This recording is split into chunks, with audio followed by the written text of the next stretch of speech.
The study session for Thursday, June 3rd, 2021 is now called to order. Will the clerk please call the roll? Mayor Kaufman, Here. Mayor Pro Tem Bergen, Here. Councilmember Berzins, Here. Councilmember Coombs, Present. Councilmember Gardner, Councilmember Gardner, Councilmember Hiltz,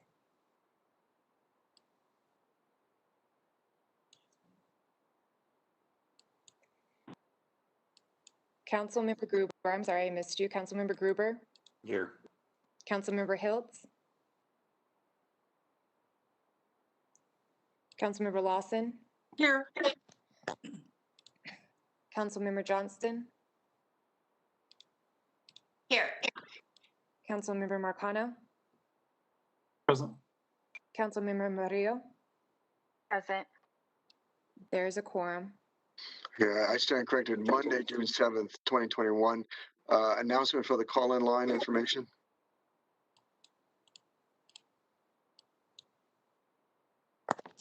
Kathy, you're unmuted. Good evening. Thank you for joining tonight's Aurora City Council study session. If you are listening on the phone, please note public comments are not taken during study sessions.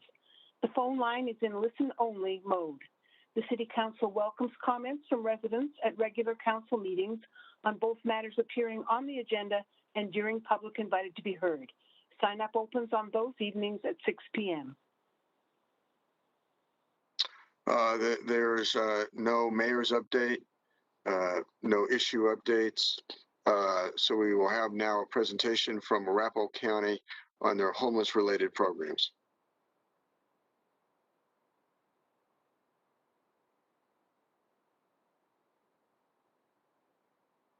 Oh, you're muted. Sorry. There we go. Good evening, everyone. Thank you. Mayor Kaufman, my share button is not enabled. So I'm not able to share the presentation. I'm passing over the privileges right now to you. Okay, thank you very much.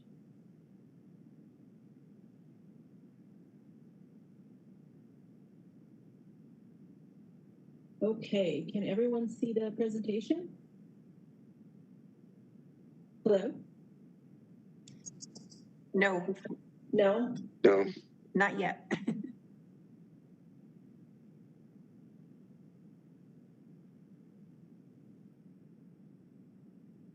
Okay, I think you can see it now. Yes. Oh, great, thank you. So first of all, thank you, Mayor Kaufman, for inviting us to present to the City Council this evening. Myself and our Community Resources Director will be presenting tonight. Again, my name is Cheryl Turnus, and I'm the Director of Human Services. And the focus of our presentation tonight is connected to the homeless. Cheryl, can you just be a little bit louder? Oh, sure. Thank you. Yeah, sorry about that. So our presentation tonight focuses on the programs that are available in both human services and community resources in the county. So I know, as you are all very keenly aware, homelessness is a complicated and complex, often daunting social challenge, and not any one entity or municipality can deal with it. We all have to work together to solve the problem. And so to date, most of our efforts in Arapahoe County are related to— Excuse me, Mayor. I apologize for interrupting. I don't know if it's me. I put in the chat, but it's really, sorry, now my dog's, really, the volume is not loud and clear on my end. I don't know if I'm the only one. Okay, please be mindful of the volume in the presentation. Thank you. Okay. Yeah, sorry about that. I have everything up as high as it'll go, and I'm talking pretty loudly. So, yeah, just if you can't hear me, just go ahead and let me know, and I'll do my best. I don't know if it must be the technology. So So we'll start tonight with our human services programs.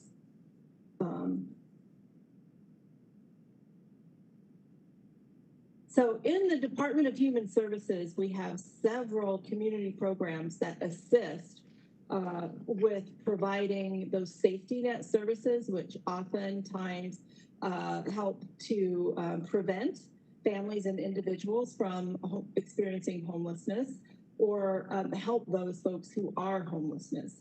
So those programs range from food assistance, which I'm sure you're all keenly aware of. That's the SNAP program that's administered by the county.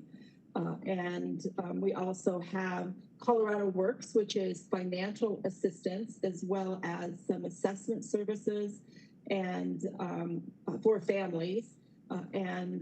Arapahoe Douglas Works also is a partner in that work as they assist those parents in finding jobs or increasing their employment. We also have the Child Care Assistance Program, which is an important program for those families for those parents that are working and need childcare and need help paying for those childcare services. And it's all connected to making sure that those childcare services are quality programs. We also have various adult financial programs, and that's for individuals. We have old age pension, we have aid to the needy disabled, aid to the blind, and those programs are also based on income and other eligibility requirements. They are need-based programs. And then our largest program is Medicaid, and I'll talk a little bit about the size of these programs in a couple slides from now. But Medicaid is our largest program, and I think you all know that helps low-income individuals and families with medical costs. So it's basically insurance for low-income folks. We also operate the Child Support Services Program in the department, where we help people connect with child support services, which can range from initiating child support orders or enforcing child support orders that already exist. And I think many of you know that there's a lot of assistance needed sometimes in low-income families acquiring that service to make sure that both parents are contributing to the support of their children, which is critical in terms of breaking that cycle of poverty. And then we also operate in our largest division, Child and Adult Protection Services. Okay, we have a very easy way for people to apply for many of these community assistance programs that I've just described. And it's through Colorado Peak. And the website is right here, www.colorado.gov/Colorado-Peak. And this has proven to be an extremely helpful program, especially during the pandemic, when it was really difficult for clients to come into the building to apply or to any of our sites to apply. They were able to go online, and sometimes they needed our assistance, which we could help them over the phone. But many of our clients now are directly connected to this program. And you all and your staff can very easily connect folks to apply for these public benefits via the internet. And they can also, once they've applied, they can also check to see the status of their benefits and at any time. Okay, so this is the slide that basically gives you an idea of the current size of each of these programs. So for example, food assistance, the average applications we receive per month, 2,600. But at any given time right now, our average caseload totals a little over 23,400. And we issue around $1.7 million in benefits. And you can see Colorado Works and adult financial programs, Health First Medicaid, that's the name of the Medicaid program. Right now, we have about 74,513 cases of those folks who are receiving Medicaid. And then child care assistance is one of our smaller programs. We have about 1,248 cases on average open at any given time. And it can give you an idea of the benefits paid, for example, in child care, around almost $15 million in benefits paid in 2020 for the child care program. We also, right out of our building at Centerpoint, which is right across the street from the Aurora municipal offices, we have commodities, food supplies right on hand. So as people come in, if they're not able to get their food benefits right away, we're able to give them food to take home so that they can have food that night and probably a couple of days after that until their food assistance benefits are processed. We also operate the Low Income Energy Assistance Program, which basically helps low income households meet their heating needs during the winter months. Very important program. Okay, this is a resource that I know we have presented before to council members at different times, but I want to remind you about Arapasource, which is a website that you can go to very easily and input information about what it is that you might need or a resident might need. Our law enforcement officers use it quite a bit. And any of our workers who are out in the field, for example, doing child and adult protection, or maybe in Kathy Smith's area, weatherization, where there's an identified need that a client or a family has. And you can go into this website and there's 18 different benefit areas that you could click on, and it actually tracks your location, or you can put in your address, and it will give you those vendors or those nonprofits, those folks who provide those services closest to where you are. It'll give the address, phone number, directions, and any other pertinent information that you might need. So it's really connecting people in need directly to those resources, or people who are trying to help the person or persons who are in need connect directly to those resources. Hey, you can just input www.arapasource.org, and it's very easy from there.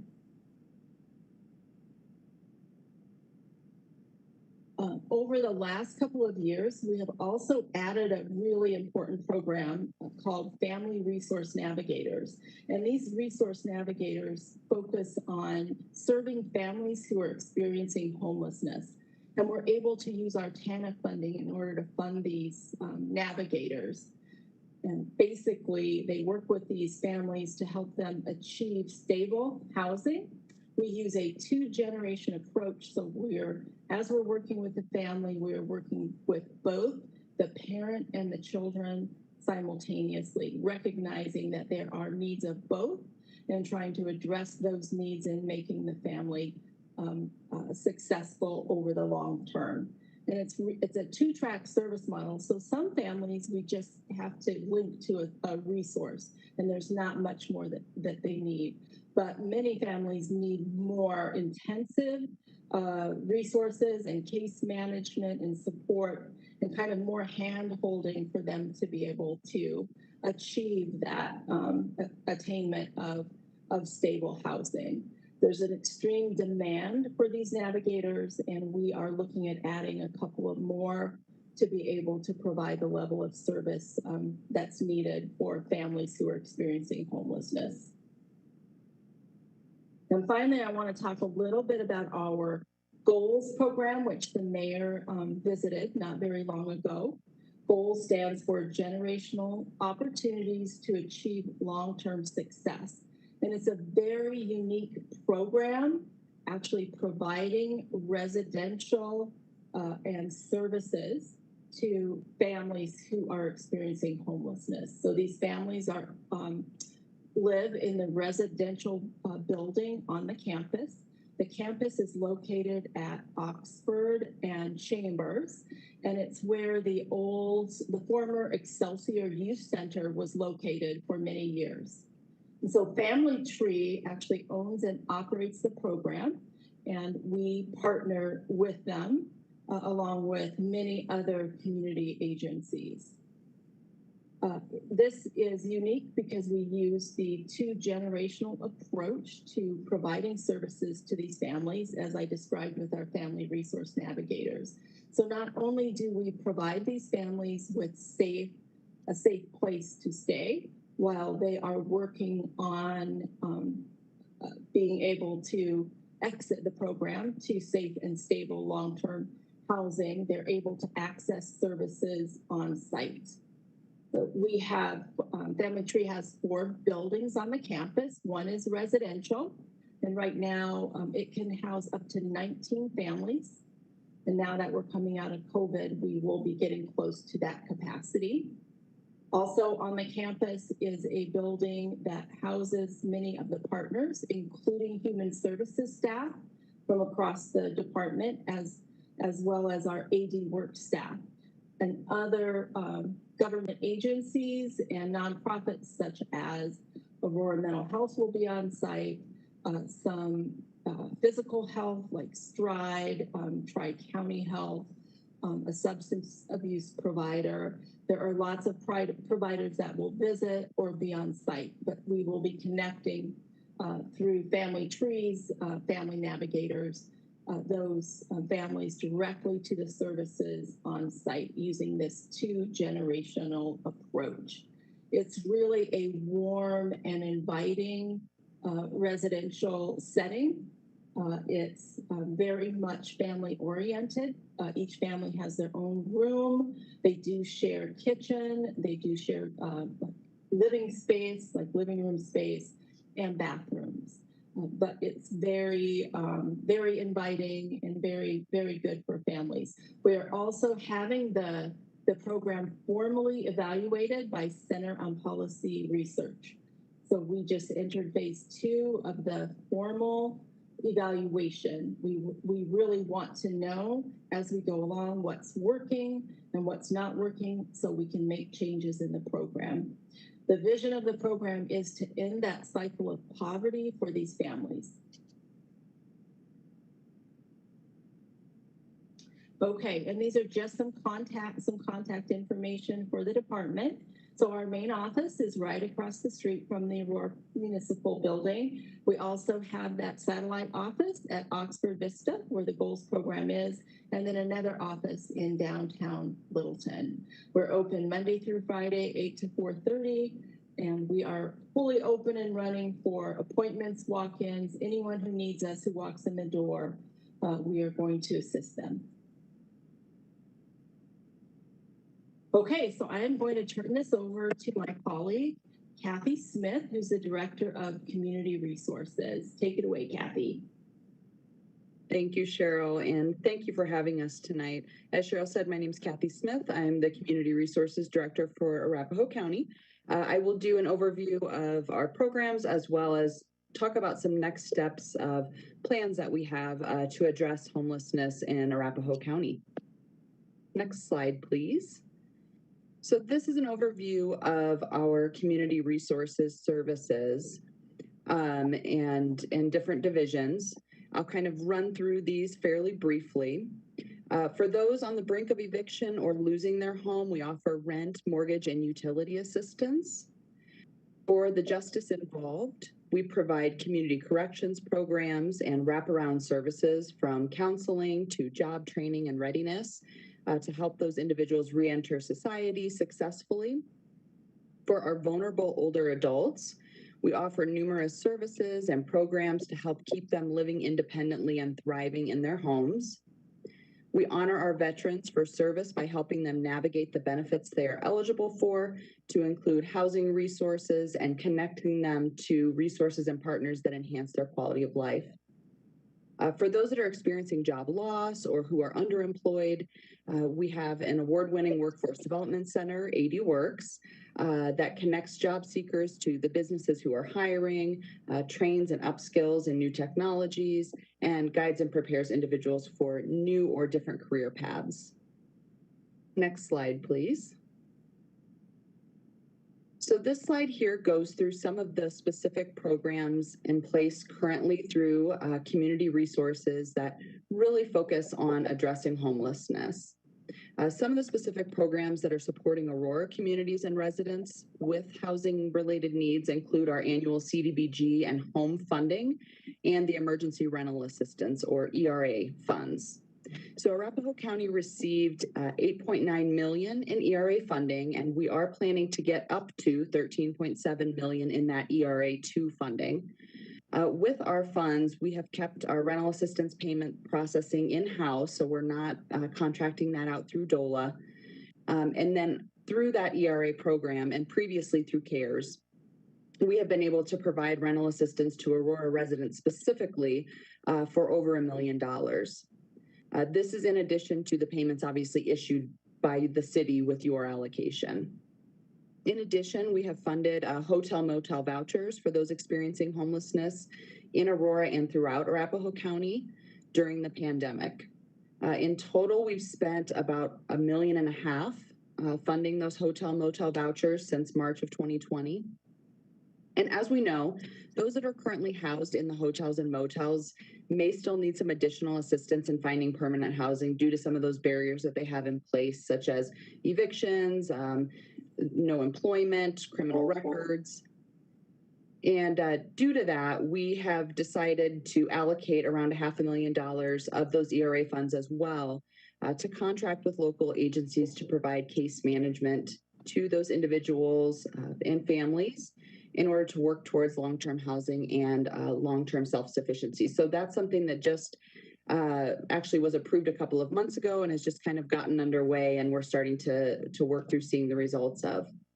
So in addition to those time-limited and purpose-limited ERA funds, Arapahoe County also receives yearly allocations of Community Development Block Grant of about $1.5 million.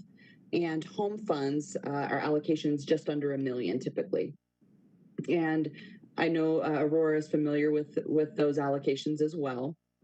So the items listed here on the right side are just a sample of some of those projects that are partially funded with Arapahoe County CDBG and home allocations. In addition to what's listed here, the CDBG funds are also allocated to partially fund improvement of facilities and infrastructure projects in the county. Our home funds are used to add to and improve housing opportunities for low-income, disabled, and senior residents in Arapahoe County, such as the tenant-based rental assistance programs listed. The home funds have also gone towards funding new affordable housing projects in the area, such as the Paris Street apartments, for example. Next slide. The county programs in both human services and community resources and the many provided by our partners throughout the community are like the outside edges of a 1,000-piece puzzle. And the pieces needed to fill in the middle and complete that complex puzzle are policy, partnership, collaboration with municipalities such as Aurora and our community providers in the area. Next slide. A sturdy foundation has been laid by our individual and collective efforts for raising awareness and advancing the shared goals of our respective communities. The county is grateful for Aurora's partnership in various programs and efforts that address homelessness, including our work with Aurora Housing Authority, the Committee for Impacting Homelessness to share valuable information about what everyone is working on, the Permanent Supported Housing Toolkit that is being kind of sponsored by Arapahoe County or really promoted by Arapahoe County to assist the justice-involved homeless, the ACJCC Visioning Summit and the 2018 Homeless Summit, and then also the Aurora at Home Board. In addition to those, of course, we work closely with the many programs that are housed within the city, like Aurora Ready to Work and Aurora Mental Health, just to name a few. Next slide, please. But as you know, even with all of this great work and great foundation that's been laid, the number of people experiencing homelessness continues to rise throughout our community. Homelessness knows no boundaries, so our approach to address it shouldn't either. In 2021, Arapahoe County wants to take it a step further, and we'd like to deepen our partnerships to achieve enhanced benefits from collaboration. To that end, the county is establishing a countywide homeless coordinating committee to maximize our collective resources by working together in a research, data-driven, and consensus-based model. The countywide homeless coordinating committee will serve as a regional oversight for Arapahoe County's identified region with the MDHI regional collaborative approach. And in addition, we will work to streamline our current county efforts, such as the Arapahoe County Committee on Impacting Homelessness, into the structured committee approach. Next slide, please. We know that we may not completely solve or prevent homelessness with a committee like this, but we know that together we can manage our resources, leverage our partnerships, and collaborate to provide enhanced access to services. The vision for the countywide homeless coordinating committee is to establish beneficial and cooperative working relationships so that we can identify mutually established goals, share our knowledge, our skills, our expertise, experiences, and learning among agencies and government entities. Be willing to break down those silos and barriers that are in place to support our common goals, promote and use best practices, expedite decisions and agreements considered vital to meeting our mutual goals, meet regularly through leadership and technical assistance committees to oversee the work of the coordinating committee, designate participants to represent each jurisdiction's interests, and then work towards a joint implementation of our mutually identified projects that achieve our mutually identified goals and priorities. Next slide, please. The committee structure will be comprised of 3 levels of engagement. The first is a policy forum, which would be mostly elected leaders. The next is an executive leadership team, which is mostly going to consist of city managers, county directors, provider CEOs. And then there will be technical advisory committees, which would include subject matter experts, community providers, and professional staff. The proposed structure works to ensure that relevant members of the coordinating committee are included in appropriate decision-making with checks and balances within that structure. With the structure and the committee, local jurisdictions will retain their existing legal and regulatory and land use authority. Further, committee recommendations would not impede on local jurisdictions' ability to address their own health, safety, and welfare needs in their communities. Participation would be voluntary, although we really hope that we get a robust participation. Local jurisdictions, through their participation in the committee, are free to enter into agreements if there are shared projects that are discussed or identified, to include any financial cooperation if they were to choose.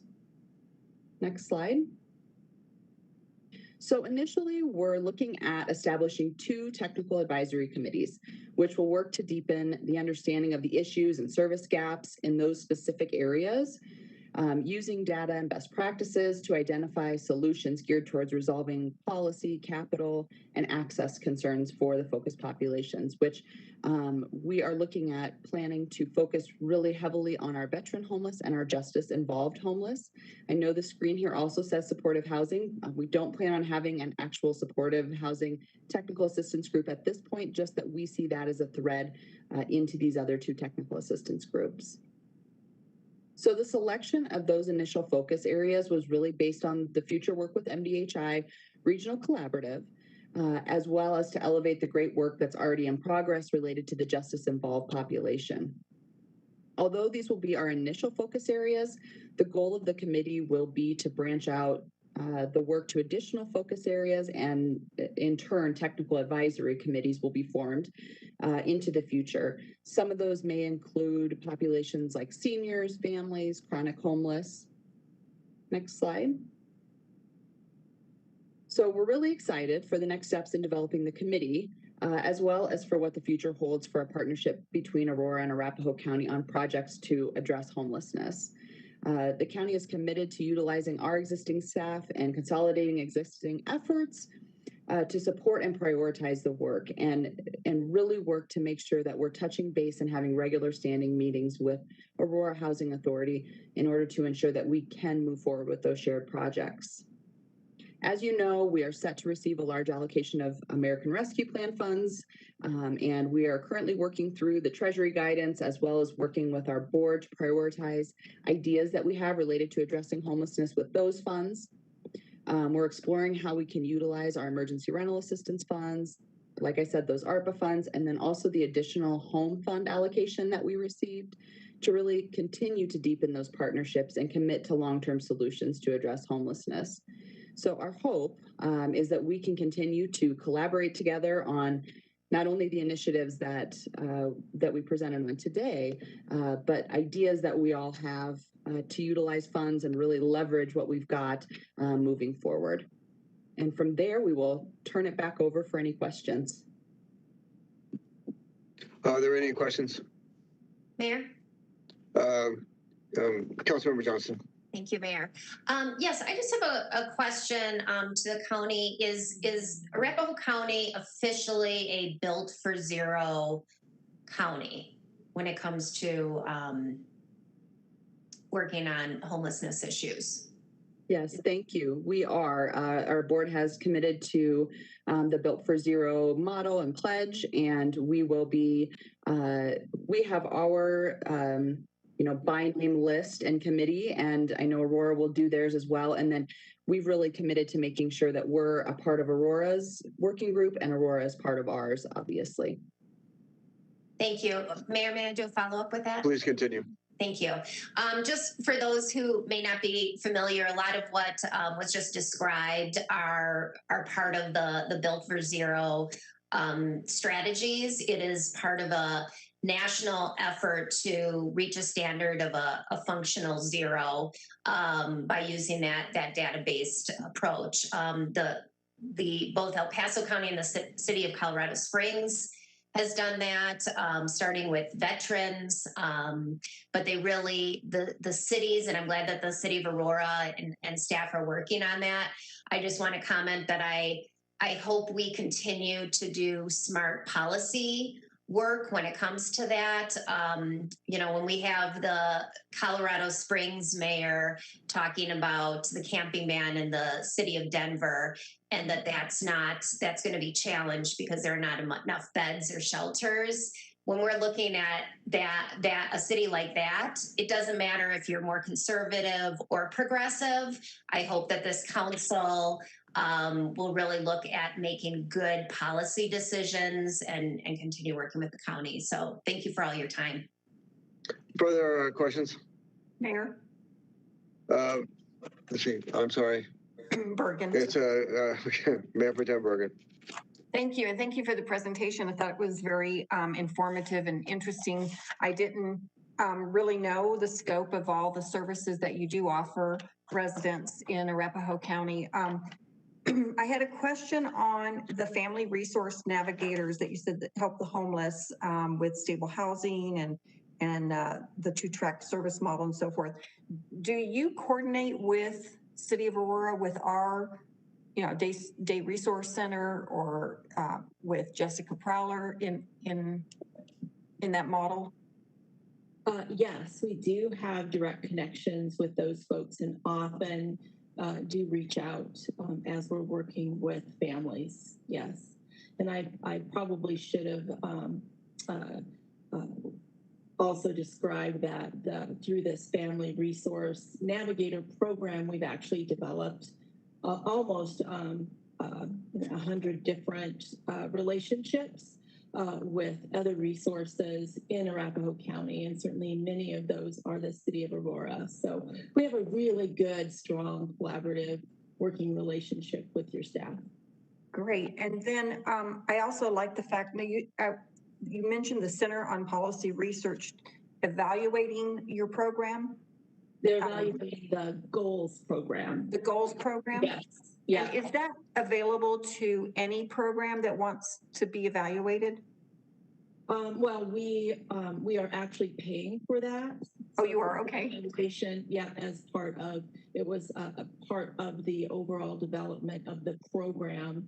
We felt very strongly that we wanted to have it formally evaluated to make sure, number one, that we're staying on track with what we're wanting to achieve and that we're able to tweak it and make changes to make sure that we stay on track and end up in a place where we have those positive outcomes for families.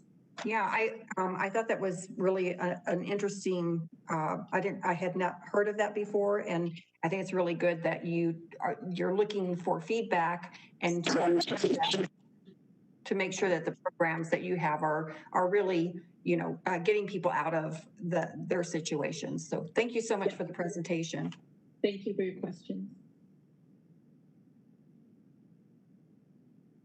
Seeing none. Oh, Mayor, sorry, I didn't hear you.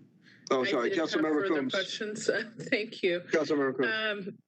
So I do appreciate, you guys coming, talking about what you're doing. And I know that you do a lot of work.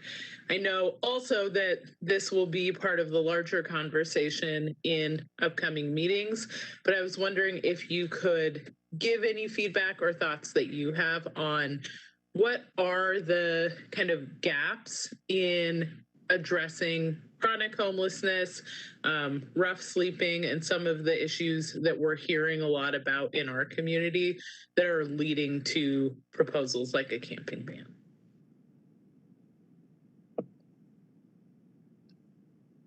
I'm happy to answer some, Cheryl, and then you can jump in.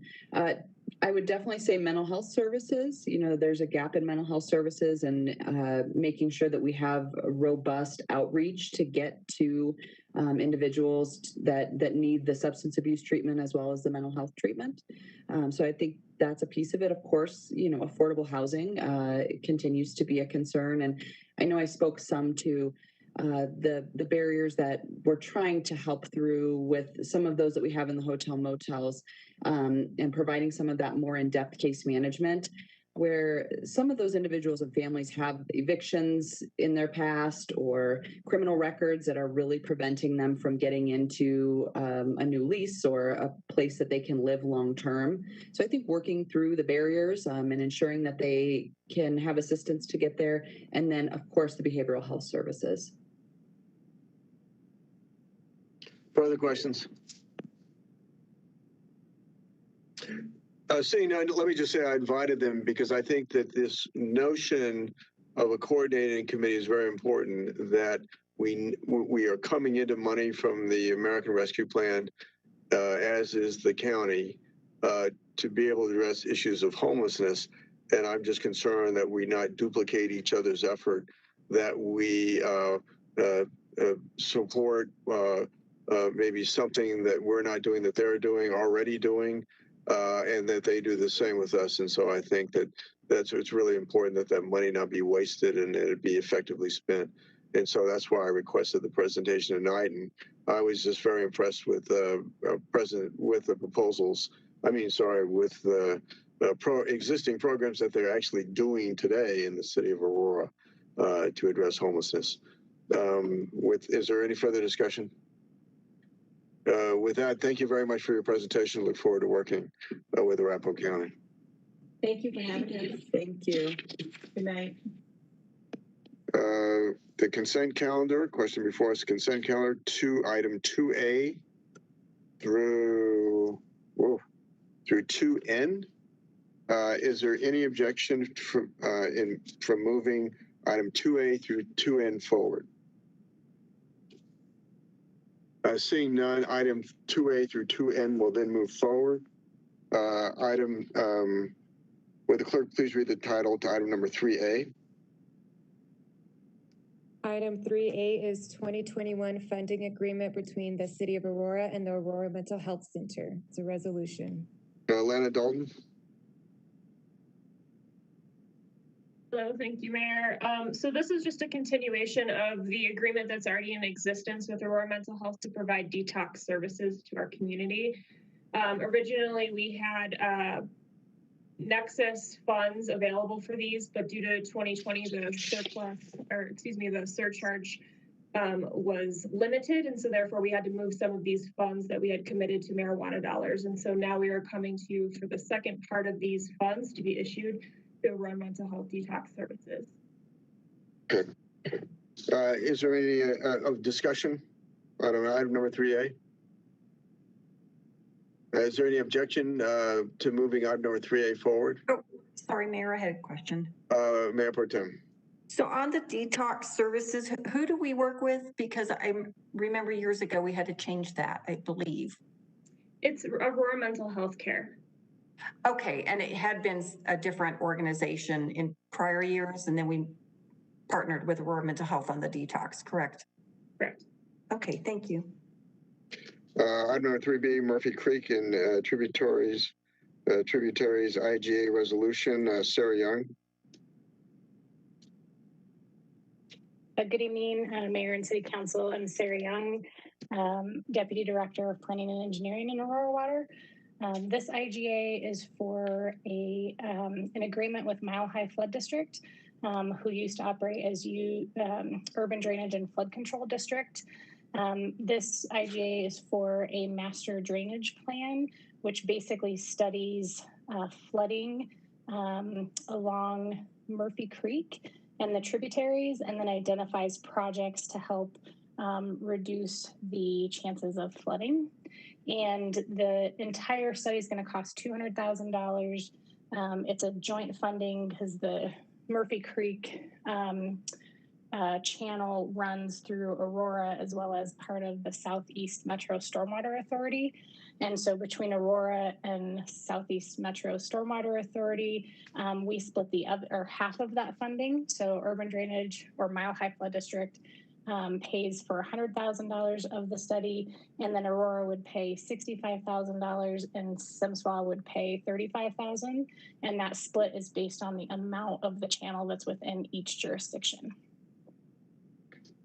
Discussion on item number, questions or discussion on item number 3B? Seeing none, is there any objection to moving item number 3B forward? Seeing none, item number 3B will move forward. Item number 3C, resolution on virtual Koreatown. Is that B5? I'm not sure what it's. Councilmember Gruber and Councilmember Berzins. Thank you, Mayor. This resolution recognizes the efforts of our Korean community to establish a Koreatown within the city of Aurora. A few years back, we began talking about having an actual Koreatown designated by road signs and so on.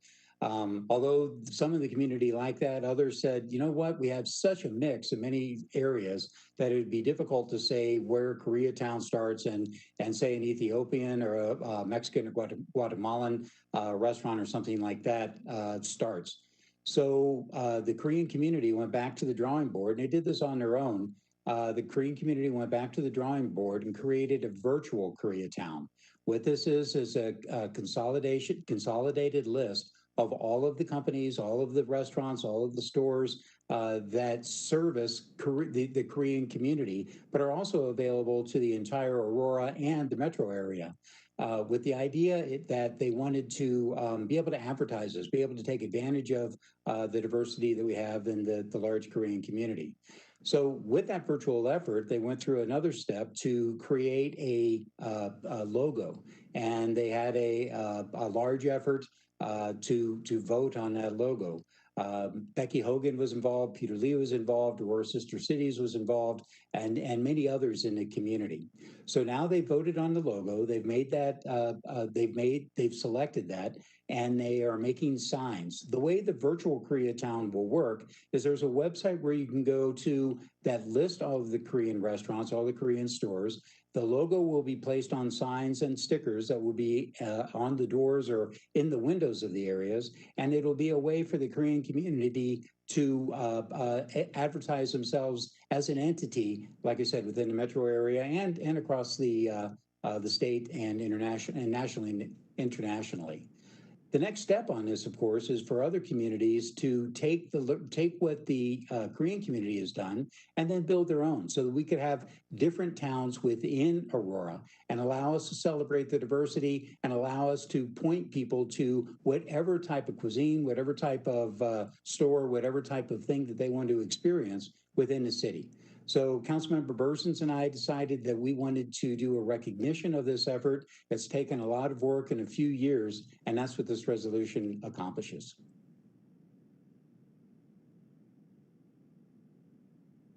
Any questions, discussion? Mayor, Mayor Pro Tem Johnson. Councilmember Johnson, but thank you. I'm sorry. That's okay. Councilmember Gruber, I just want to say, I know, and you referenced at the end that you have been working, and thank you for partnering with Councilmember Berzins, but I know that you have been really working on this for years, even before you were elected, and talking to Peter Lee and trying to navigate the different communities and spaces and issues from a physical side to this. So I just want to thank you for the work and let you know that I've seen you've been working on this, and I'm sure you're pleased to have it go to this place. Further discussion? Seeing none, is there any objection to moving item number 3C forward? Seeing none, item number 3C will move forward. Item number 4A, Ward 2 Council Member Vacancy Update, City Manager Twombly. Thanks, Mayor.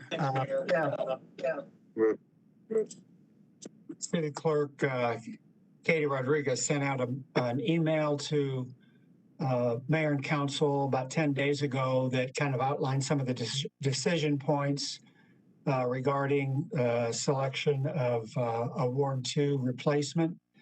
The first one is just whether or not council wants to interview all of the applicants or wants to go through a ranking process to narrow the number down.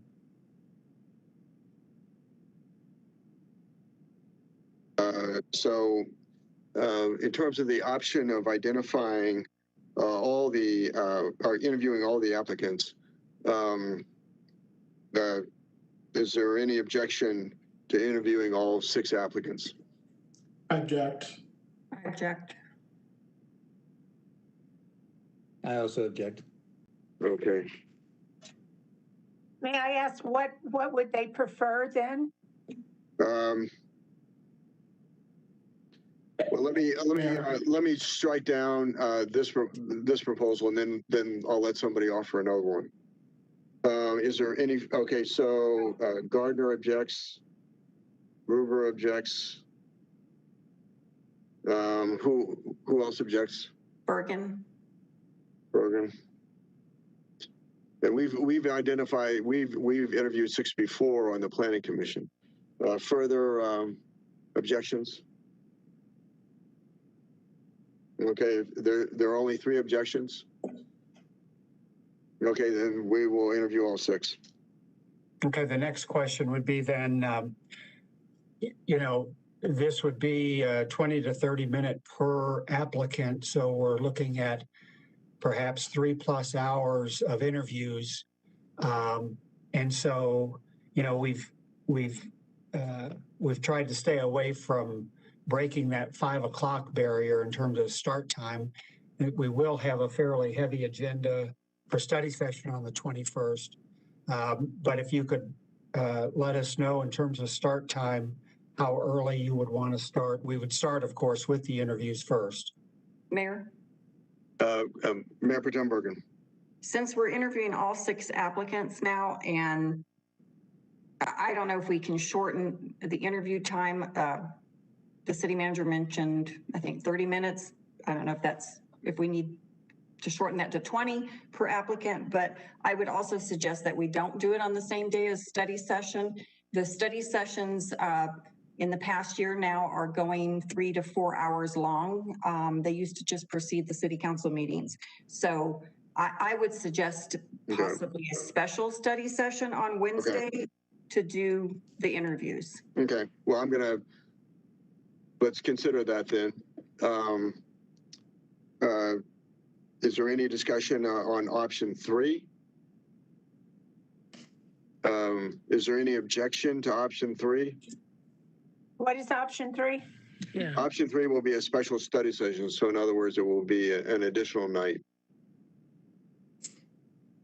to do the interviews only. Yeah, I think we have to. Any objection to option 3? Mayor, not an objection, but a I'm comment. sorry. Councilmember Murillo. Councilmember Murillo. Yeah, I'm definitely open to an additional meeting. I think the date would need to kind of be discussed. What works best for folks, but I do think that's a good idea. Okay. Is there any objection to allowing staff to determine the date in working with all the members? Okay, so let's proceed in that. Mayor, Councilmember Versens. I don't want staff to pick a date for us. I would like them to bring a date to us and see if that works for us. Well, if that be the case, maybe I think we need to decide that tonight then. City Manager Twombly? Yeah, that would be most helpful, Mayor. Mayor Pro Tem Bergen, I think said the Wednesday of that week. So it'd be the 23rd? The 23rd? Okay. Mayor? Councilmember Coombs. That is during CML, so I don't know if that is a concern for anyone else. Are you going to CML? Yes, I am. Okay, then let's. Yes, I am too. I will be there. City Manager, do you have another recommendation? I don't know when CML starts. What about the day, the 22nd? What is the schedule for CML? I believe it's Tuesday through Friday, right, Marcia? I'm looking at my calendar, sorry. You know what? I'm going to CML, but it's not in June anymore. It's in September. Yeah, it's been moved. Okay, my bad. Okay. Sorry. Okay, I so still is have there the old one. Okay, further discussion on Wednesday, June 23rd? Is there any objection to Wednesday, June 23rd? And so I suspect that 6:30 would be the start time. Am I correct in it? Mayor? No? Yes. Mayor? Mayor Pro Tem. If it's going to be a 3-hour meeting, that not only just for council, but for the applicants, that does get to be kind of late. I was just wondering if council would be okay with starting it at 5, possibly 5:30. It would give me a time. 5:30 with 5:30. You want to put give me a time you want to put forward. 5. I put 5. Okay, 5. Okay. Is there any objection at 5 o'clock? Starting at 5. Okay. Then we'll start at 5 on Wednesday, June 23rd. Let's see. Determine an interview process. 30 minutes. Is there any objection to 30 minutes per applicant? Okay. Then we'll be 30 minutes per applicant. And is there any objection to following the format? Applicant introduction, 2 minutes. Interview questions, 2. Boy, that's pretty kind of long. Well, 2.5 minutes answering a question. The same process we followed for planning and zoning, and okay. Just for reference for council. So okay, is there any objection to that process? Mayor? Mayor Pro Tem. Yeah, I don't know if I object to it, but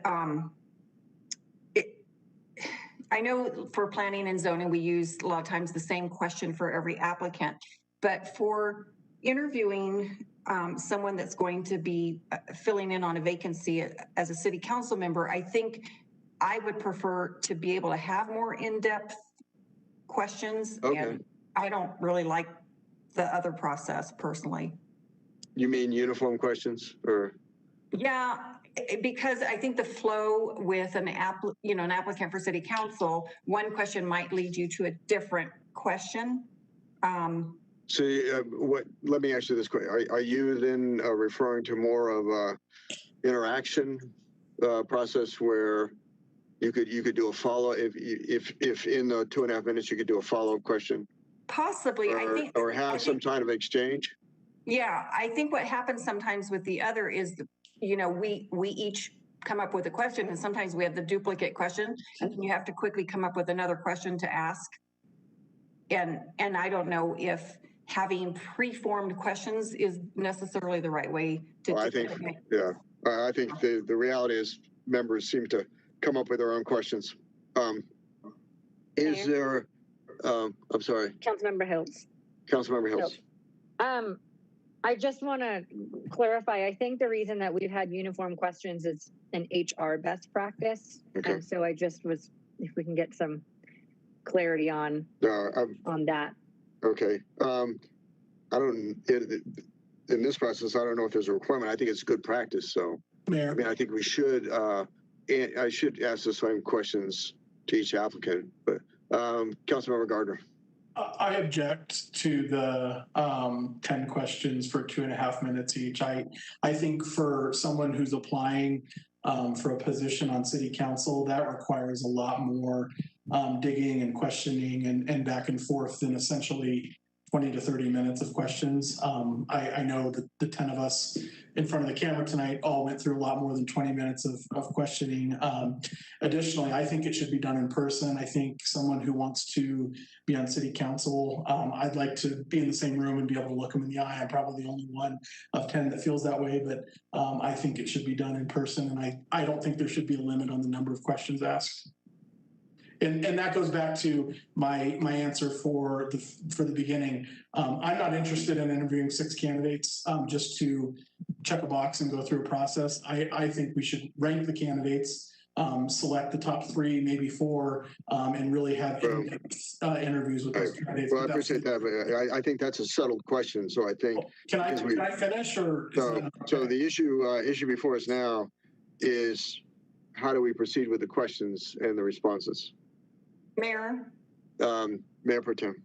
Well, I think Councilmember Gardner wasn't finished, but I was also going to agree with the in-person. Okay, no, I'm sorry. And Councilman Gardner, you raised the in-person issue, and that is not a settled question. And so then the question is, should the interviews be in person? Mayor? Councilmember Coombs. Have we settled the previous question yet of how many questions and what type of format? No, we really haven't. But let me just settle. Let me go to Councilman Gardner raised an issue that's not on here, but I think is relevant. And so, Councilmember Gardner, any further comment on in-person interviews? No. Okay. Any discussion on in-person interviews? Is there Councilmember Brosens? Thank you. No, honestly, I think that's a really good idea to do it in person. I don't know where that would be. You know, I'm sure Mr. Twombly can find out someplace, whether it's in the Aurora room or on the dais, them on the dais, or the Channel 8 studio, or somewhere. This is an important, very important appointment, and I just don't think interviewing them like we do planning and zoning and civil service commission it is the way to go. I mean, look at the problems we got in with the civil service commission, and you know, I think we need to do something different and more thorough than that. Let me do a question to the city manager, and that is, given our public health protocols right now in the building, is it consistent to do these interviews in person? Yeah, Mayor, I think we could do either in the Aurora room or in the council chambers. You know, I don't know, we just have to check on the distancing and things like that, but either one of those would be viable probably. Okay, so that it will be in person then. So the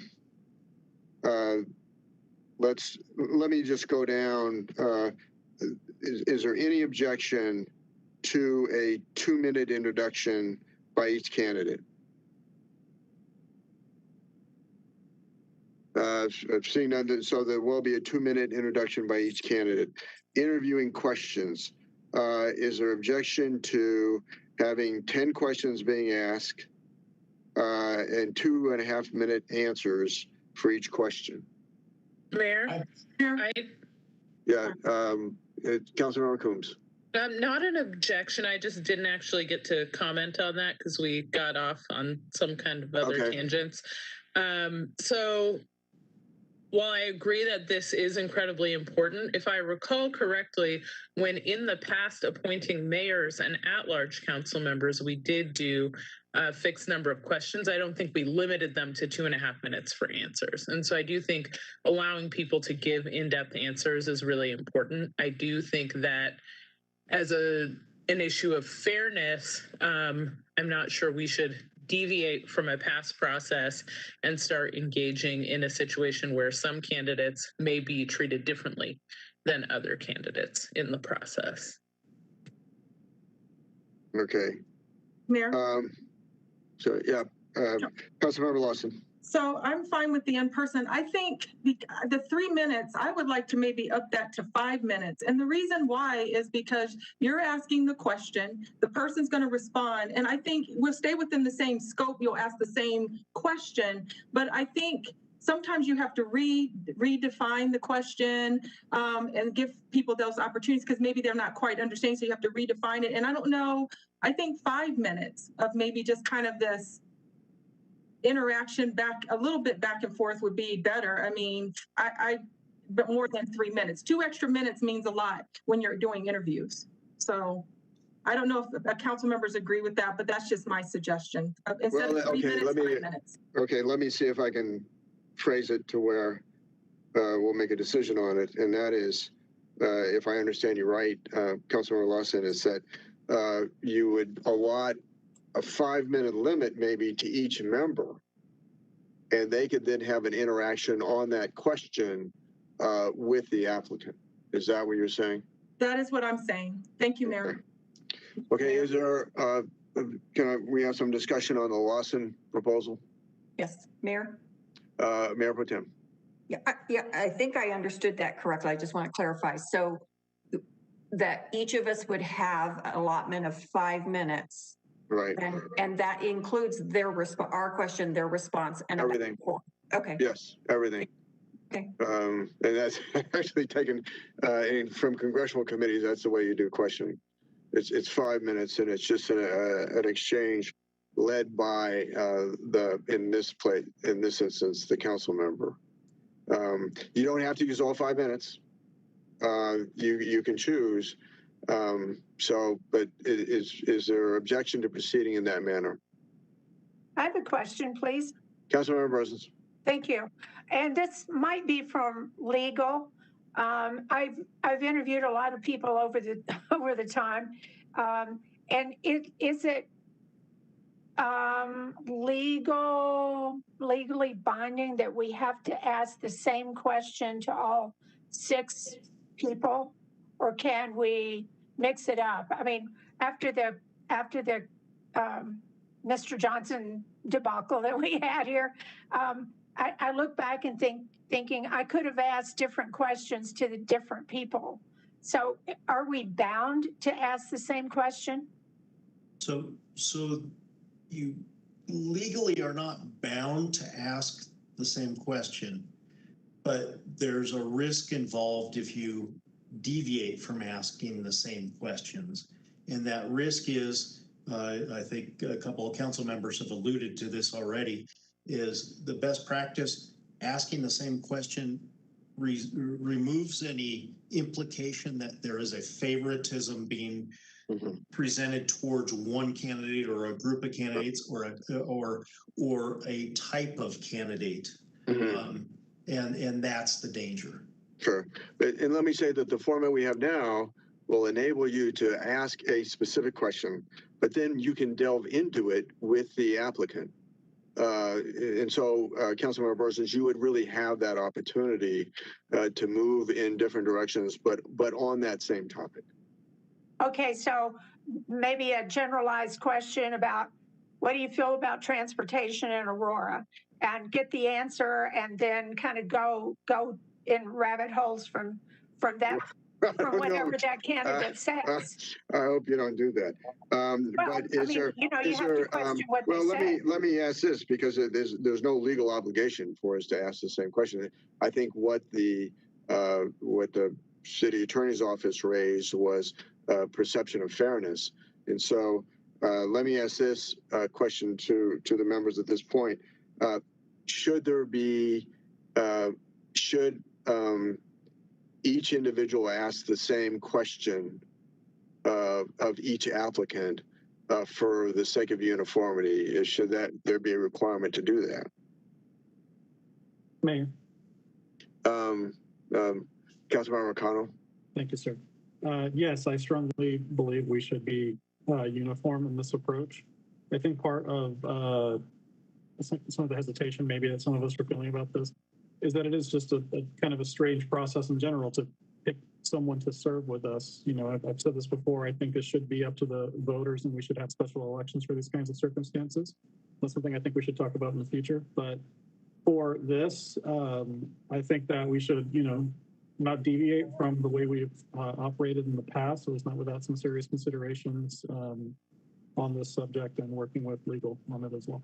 Okay, is there any objection to Councilmember McConnell expressed basically, in my view, a proposal for uniformity? Is there any objection to uniformity of the questions? I object. I don't want council to tell me what I can do. It's not, you will come up with your own question. The issue is to ask the same questions to every other applicant. But you object, Councilmember Burgess? When I went through the forums before I got elected, not all candidates were asked the same questions. Okay, Councilmember Burgess, Councilmember Gardner objects. Further objection? They don't ask the same questions at the Channel 8 interviews either to all the candidates. Is there further objection? Okay, I'm sorry.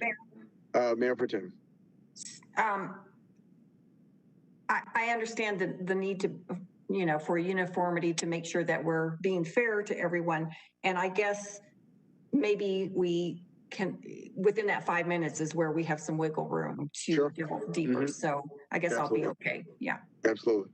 Okay, with only 2 members in opposition, we will proceed with uniform questions. On final comments, 1 minute. There's a recommendation for, or that's what we've done in the past at least, 1 minute closing comments. Is there any objection to that? Seeing none, we'll have 1 minute in closing comments. And I think, Mr. Twomley, I think we've covered everything.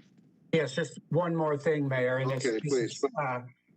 No decision here, but we are planning for June 16th for the virtual meet and greet. And we're planning to have the candidates in the council chambers and the ability to call in and ask questions. So this would be very similar to what we did with the police chief candidates last year about this time. Okay. All right. What time will that be? Katie, do we have a time for that? I believe it'll be at 6:30. And Kim is also available to answer any questions regarding the communication side of it. Katie, can you do me a favor? Make sure that myself and all the members have the link for that so we can push it out.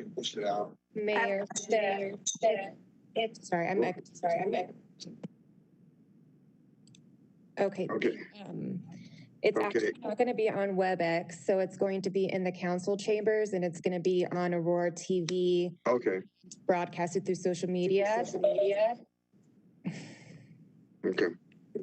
Mayor, if I might, this is Kim. I'll send you all the information. We wanted council's nod of approval. Thank you. Thank you very much. Mayor, this is Councilmember Lawson. So can I just get a clarification? Okay, so we're doing 2 minutes, 5 minutes, and 1 minute. Has that been, because I thought that there are people who had to vote on the 5 minute, and we just kind of moved forward. So is it going to be 2 minutes? I'm sorry. We're going with your recommendation on the 5 minutes. Okay. Thank you. Yeah. Okay. State legislative update. Mayor, On the virtual. Mayor Pro Tem? Sorry. So the virtual reception is the candidates will be at the city, we will not be, correct? Correct. Yes. Okay.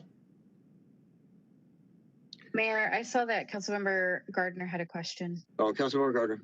Do we still, considering we expanded the time for the interviews for each candidate, does everyone on council still want to stick with interviewing all 6? Well, given the fact that it is 5, but no member has to use their 5 minutes.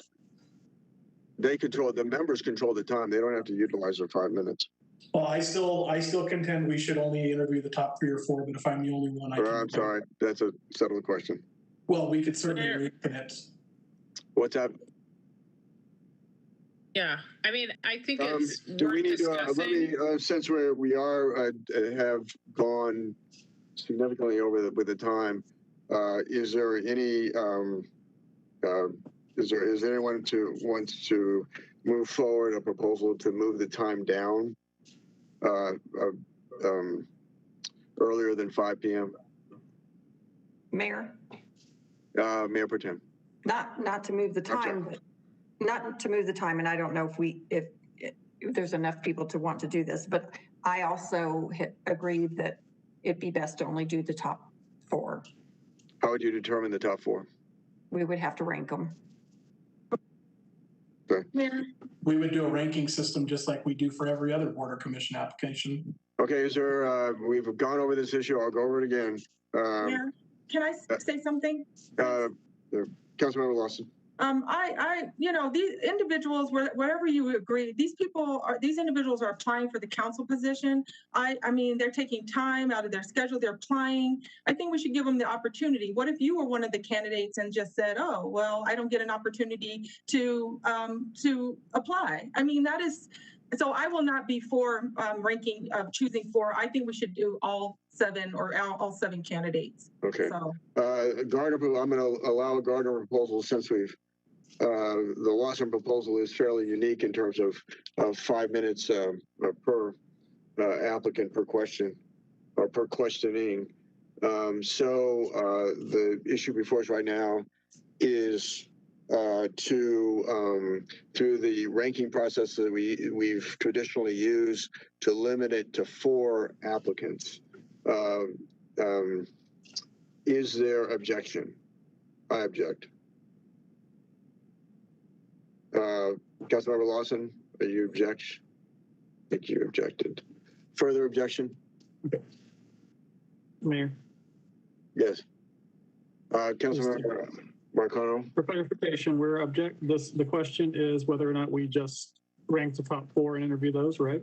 That's correct. Okay, I object to that. Okay, further objection? Hiltz.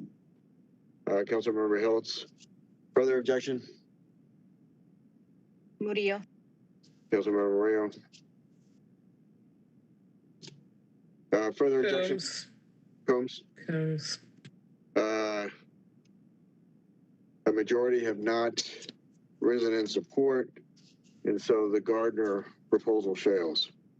Are there any other proposals? Councilmember Connell. Thank you.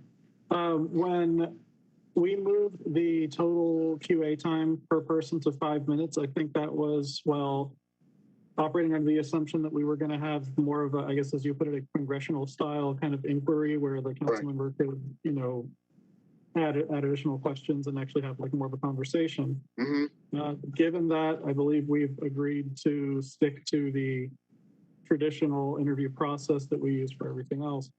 I'd introduce a motion to go back to our standard question time in order to accommodate all of it. Since this is such a critical issue, I'll allow, but in terms of parliamentary procedure, it's a subtle question, but I'll allow it because of the uniqueness of this issue.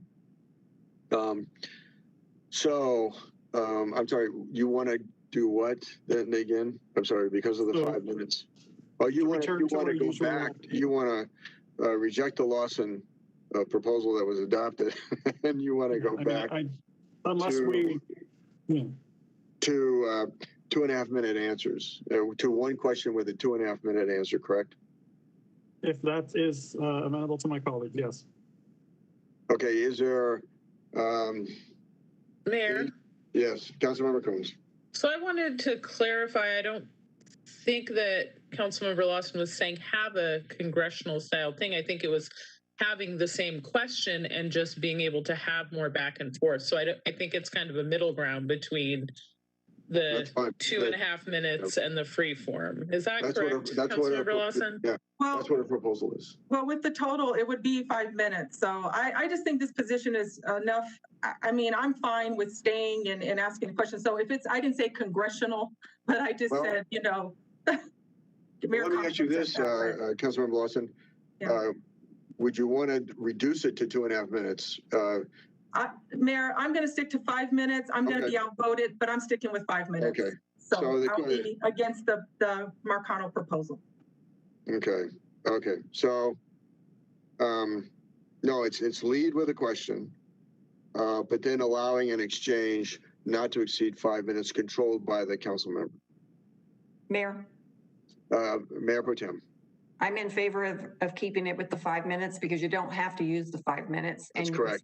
Right. Absolutely correct. Okay. If, you know, Councilmember Marcano, what do you want? If, again, that's true that we don't have to use our 5 minutes, but that's correct. Yeah. For scheduling purposes, since some of our other colleagues have already, you know, expressed concern about the duration of the overall interview time, I figured that I would bring that back up since we get settled on one question. So, yeah, this isn't to be, you know, antagonistic. I think I just want to make sure that we're operating under the, you know, agreed upon rules, or making decisions based off of the amended rules. So, yeah, if we can just call the question, I guess, Mayor. Okay. I need to fully understand what the question is. So, Councilmember McConnell, you're saying that. So have one question with, it's 2.5 minutes, if I'm not mistaken, right? What we typically do. Okay, that's correct. Not to exceed 2.5 minutes. Is there objection to the Marcano proposal? I object. I object. Okay. I'm sorry. Kaufman objects. Lawson objects. Who else? Berber. Berber? Okay. Bergen. Bergen. Gardner. Gardner. Okay.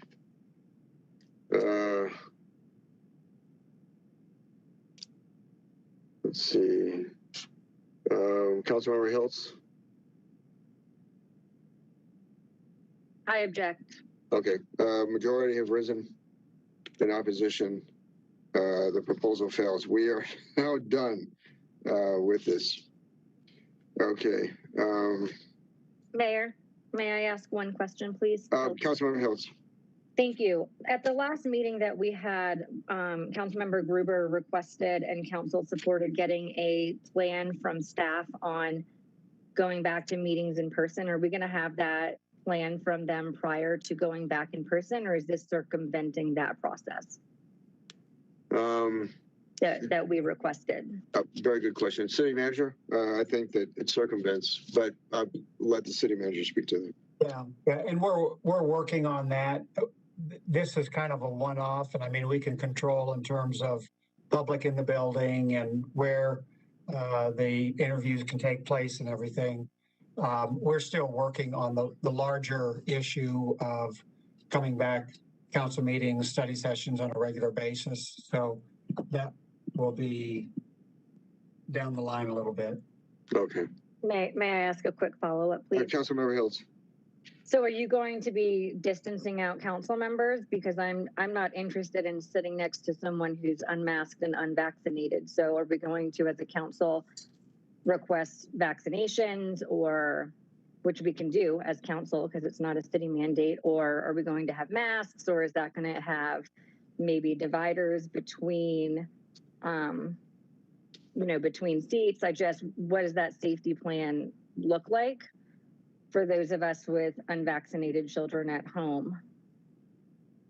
We can have the interviews in the council chambers and have be socially distanced. Okay, further discussion?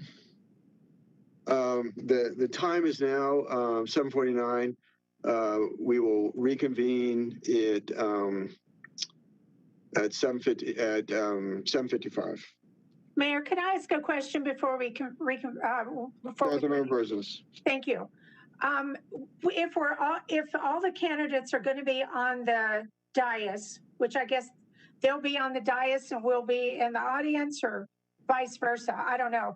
But if they're all 6 there and we ask the same question to all 6, so to me, it's a little unfair to That's correct. No. candidate 1 compared to candidate 6. Councilmember Burzins or Mayor, if I can. Please, Katie. I believe in the past, what they have done is they kept the candidates in a separate room, and then it was just one candidate at a time that would come to the podium to answer the questions, and the council members would be on the dais.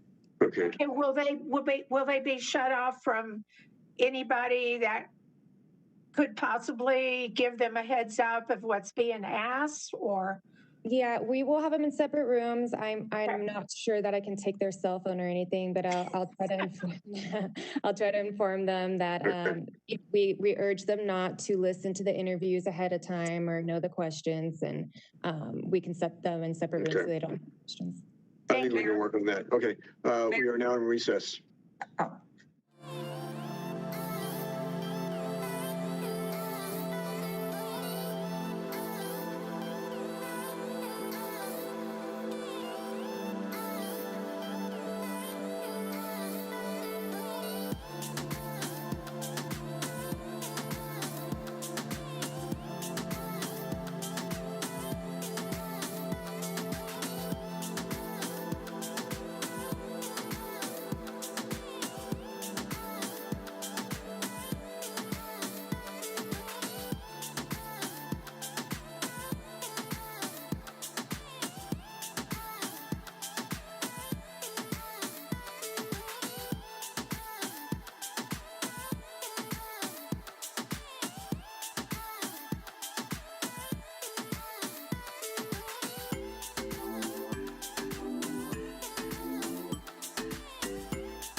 Council is now back in session.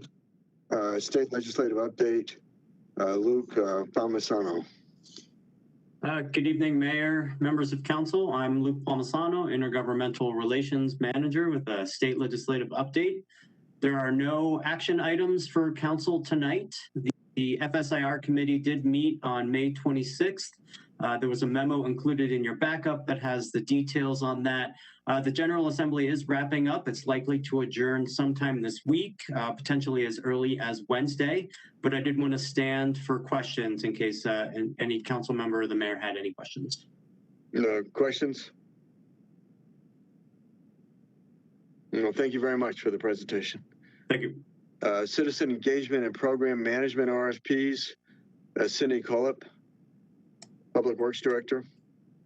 Hello, Mayor and City Council. Cindy Collip here. Oh, and I've got some background, so let me move that.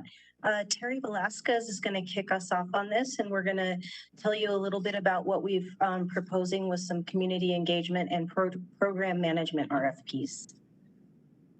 Thanks, Cindy. Can everybody see my screen? Presentation? Yes. Great. So as Cindy said, we're in the process now of updating our capital improvement master plan. And in that process, we've been discussing the need to engage the community and to solicit for program management services. So we formed a team and are in the process of preparing 2 RFPs. One is for the community engagement and one is for program management services. And our team includes communications, housing and community services, finance, and public works.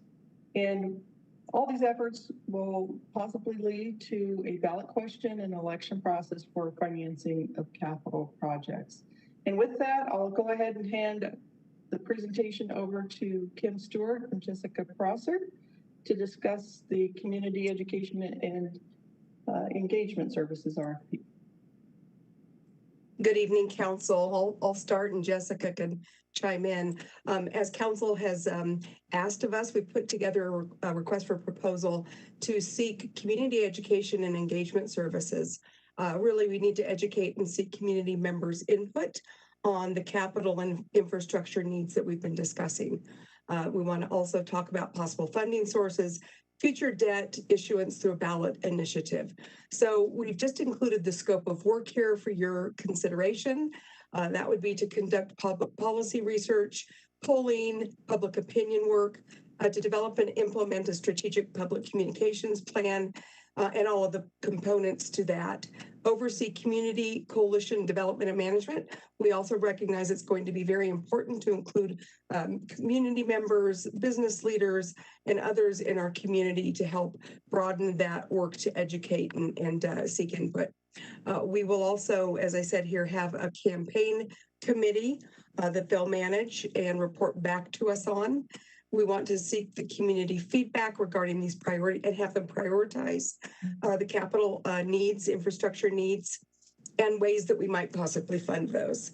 We'll have this group also facilitate, publicize, and document and report out on community meetings and what we're hearing, as well as have regular communication with all internal council and external stakeholders, our community.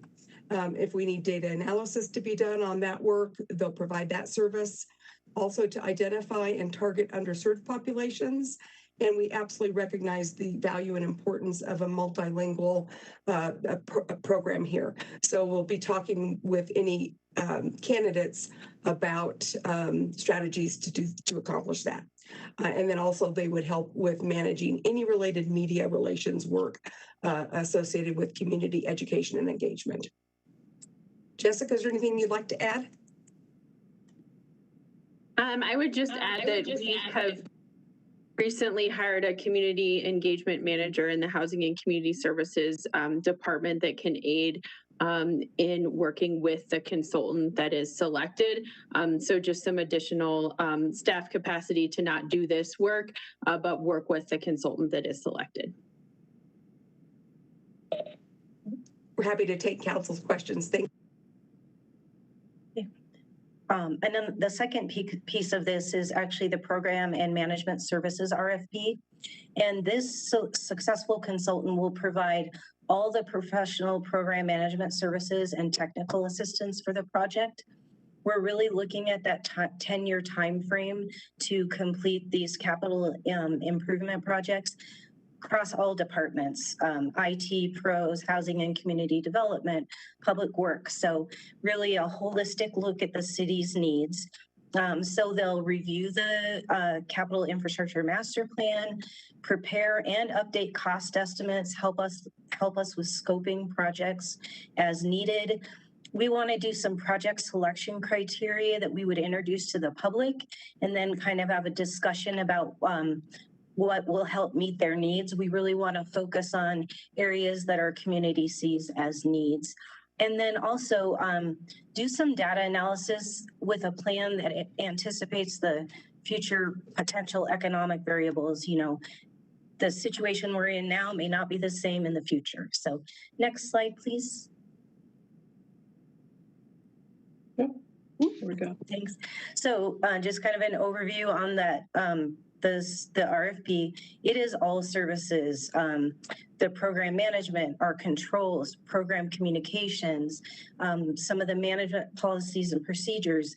We want them to provide program coordinators, and doing all this while working with the successful community engagement consultant as well. So, and next slide.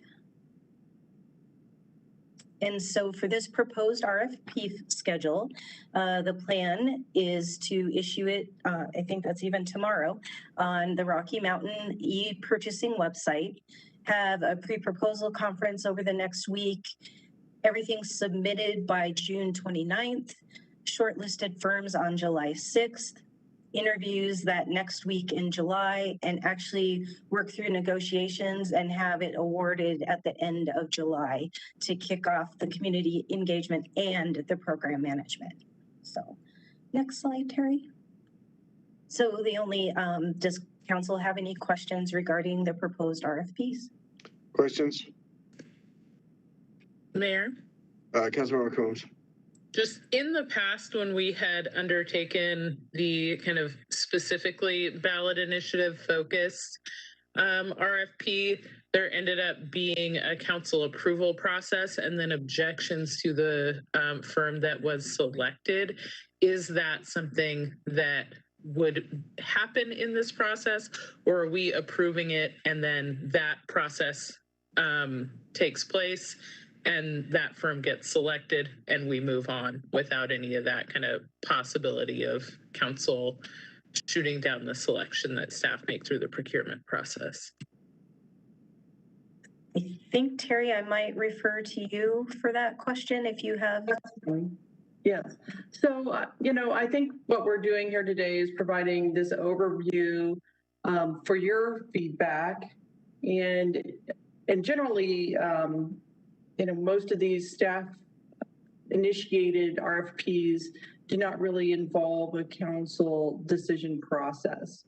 So the other thing is regarding this process that's different than the previous one is we're really focusing on two areas, as you heard us. We're really focusing on the community engagement and that outreach effort, and we're focusing in on, you know, really getting our capital plan established, as well as, you know, the program management surrounding that. So there may need to be an additional RFP down the road or something related to how we manage a campaign if we get to that place. Does that answer your question, Councilmember Coombs? It does. Thank you. Further questions? Seeing none, is there any objection to giving staff direction to proceed? Seeing none, and then seeing no objections, then staff will proceed with the plan as presented. Thank you. Item number 5A, update regarding small cell facilities or wireless communications facilities. Victor Reynoso. Yeah, and this is Cindy Collip again. I'll introduce this with backup from both Mr. Fellman and Hector Reynoso. Katie, could I get the permission to share? Yes, I'm sorry, I gave it to Hector. Hold on one second. Oh, no problem. And while we're doing that, so as you all are aware, we've had a few inquiries both internally to city staff as well as to you as council members as well. So let me just make sure that you all can see my screen. Is that showing up? You've got there you go. Yeah, software. There we go. Okay. And so, thank you. We wanted to bring an update to you, to Mayor and City Council, with the help of Ken Fellman, our outside counsel, and Hector Reynoso, our real property services manager. We wanted to give you an overview and an update regarding small cell with the facilities types that are going in, the regulations that we have to conform to, and the installations. So with that, I'm going to turn it over to Ken Fellman, and I'm going to be doing the slideshow. So Ken, just tell me when you want the next slide.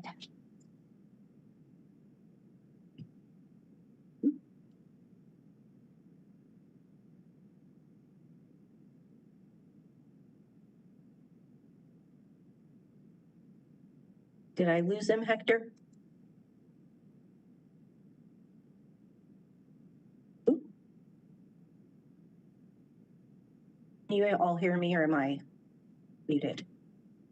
We can. Oh, we can hear you. We're trying to see what's going on with Hector. He might be having some technical issues. Okay. Like I see him on, but. And do you see Ken on as well?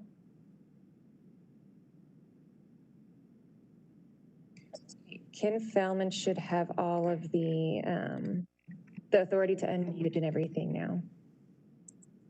Okay, can you hear me? There we go. Oh, hello, Ken. All right, hi, everybody. All right. Well, thank you. It's nice to be here. Mayor, members of council, I know we have a lot to talk about on small cell regulations, so let's just jump right into it on the first slide. Thanks, Cindy.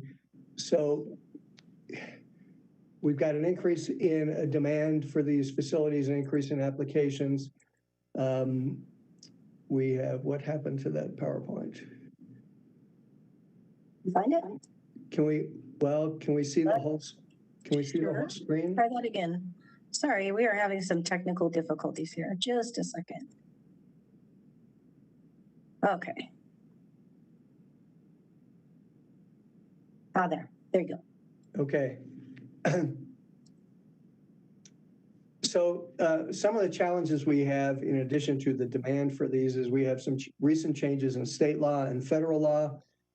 Some of the city's authority to regulate these things has been preempted or limited. And what I'm going to try to cover this evening is kind of what a small cell is, what is the scope of our regulatory authority, where is the city today in regulating these sites, the different kinds of technology, 4G versus 5G, and some thoughts about addressing common concerns of citizens.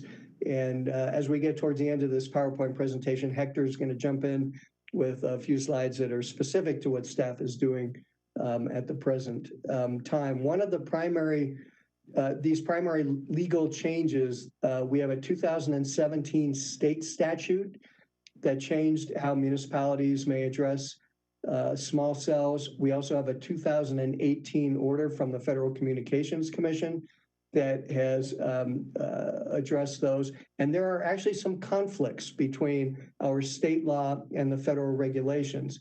So that poses a potential problem going forward, as you'll see from some of the things I'm going to say later on. Most of the time, our preference is to stick with the state law, which the industry told the General Assembly in 2017 they were comfortable in dealing with. They told them that at the same time they were lobbying for stricter rules at the FCC. So we've tried to hold them to what the representations that they made in Colorado. So let's go to the next slide.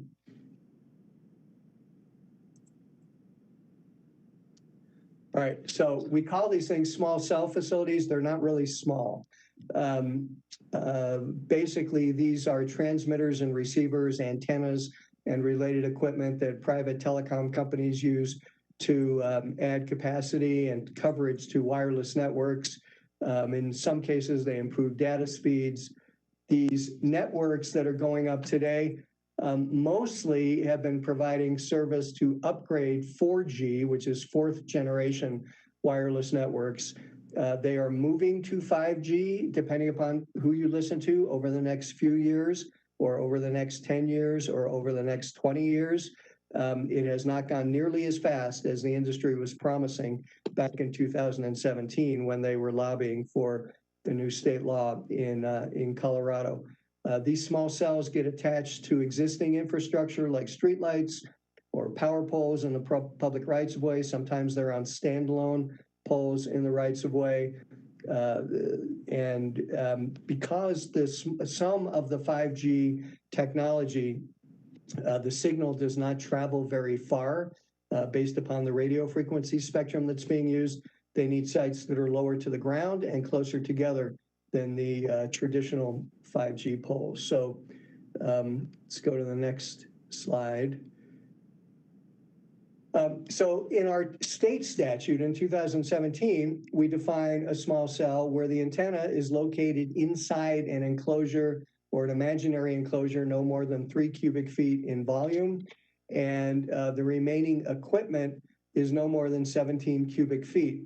In the federal regulations that the FCC adopted, which were upheld by a federal appellate court, basically it's the same definition for the 3 cubic feet of antenna volume, but the primary equipment can be up to 28 cubic feet in volume.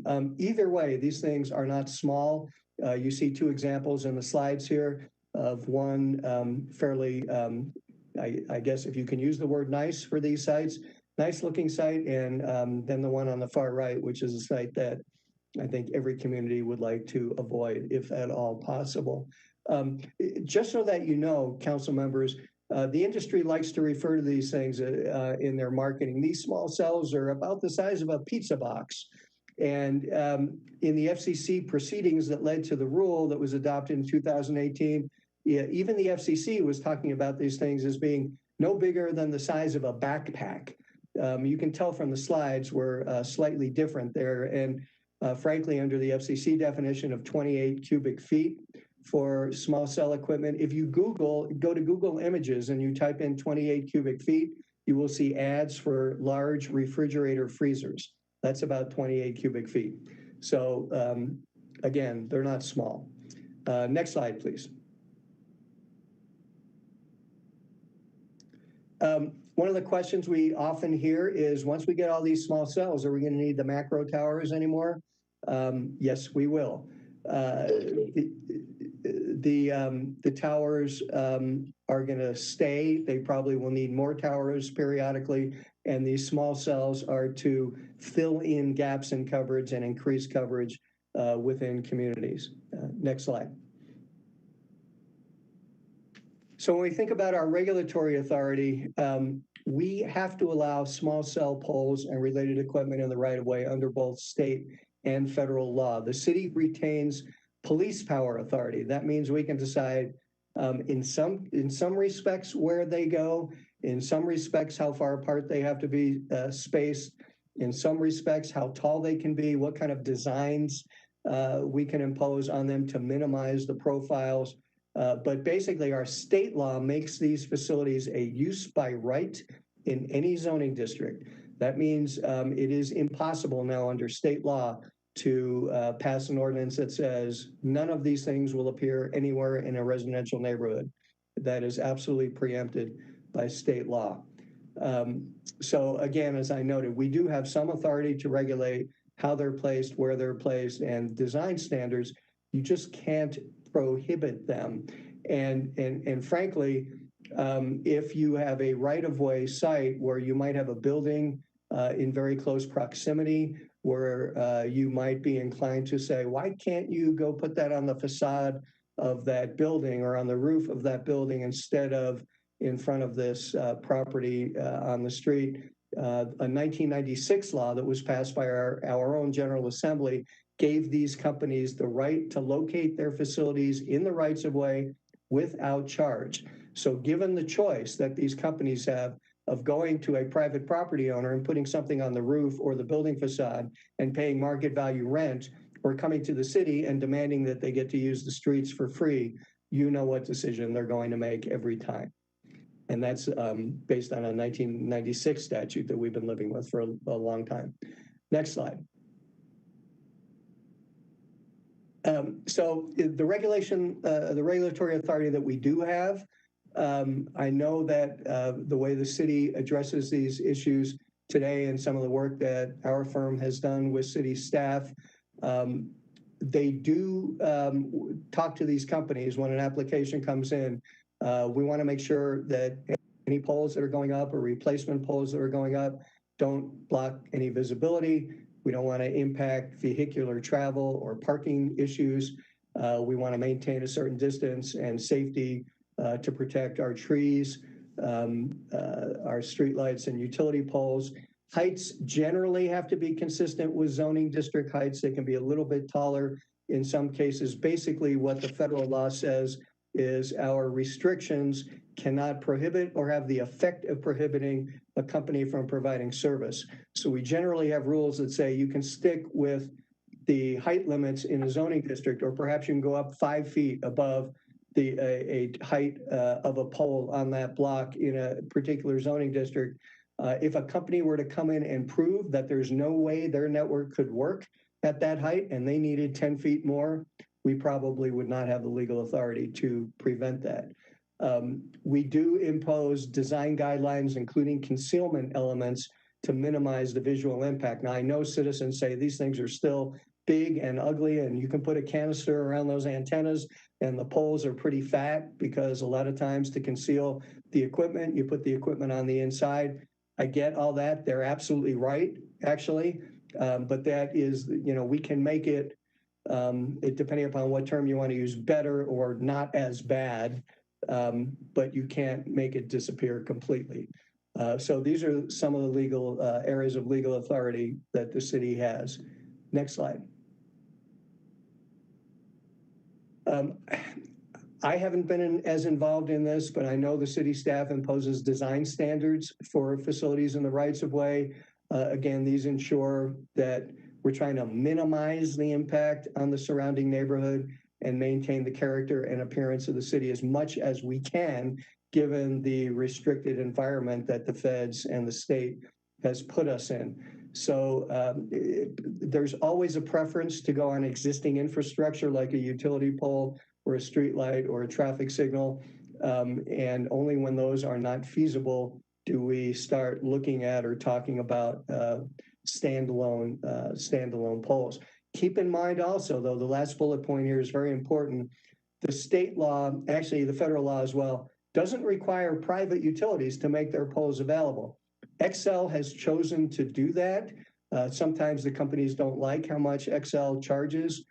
We usually don't take that as a good excuse to put up a standalone pole, but it's basically Xcel's choice as to whether it wants to make its poles available in this regard. And I have spoken to you in the past about streetlight acquisition.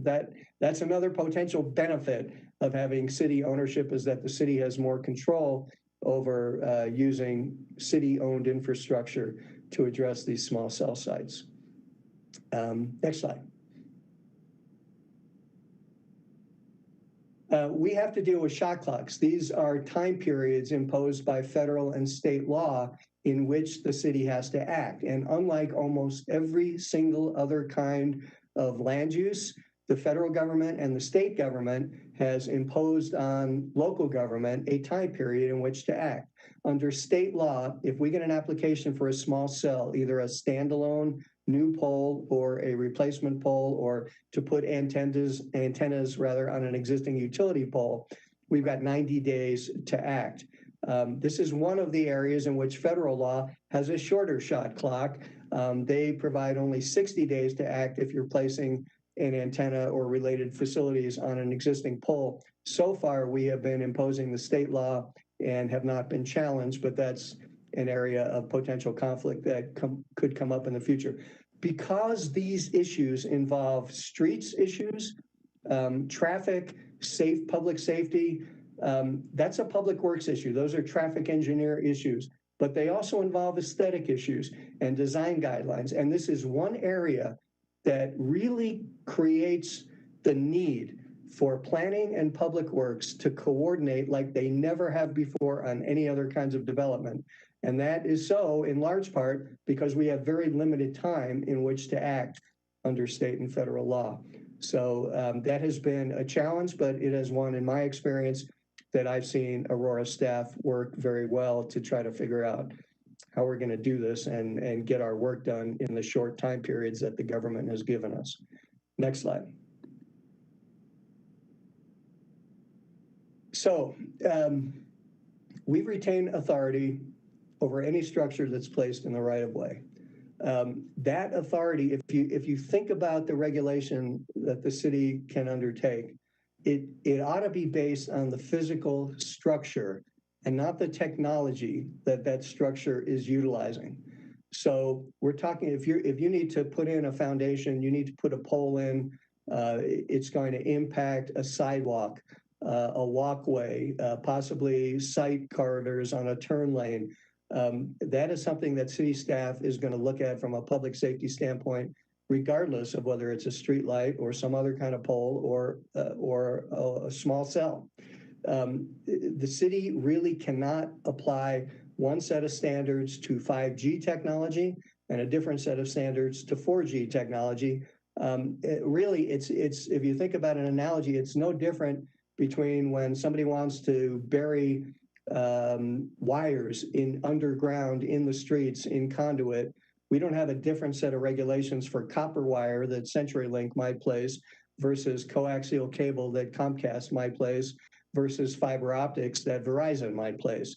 There are wires in the streets, they're impacting the streets, and we regulate the physical the physical activity in the street and not the technology that network utilizes.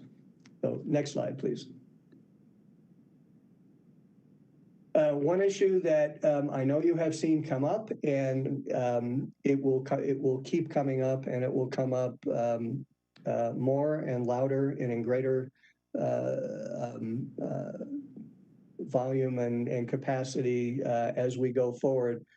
Citizens are concerned about radio frequency emissions, and depending upon your perspective, fortunately or unfortunately, local and state governments have extremely limited legal authority to regulate these facilities based upon radio frequency emissions.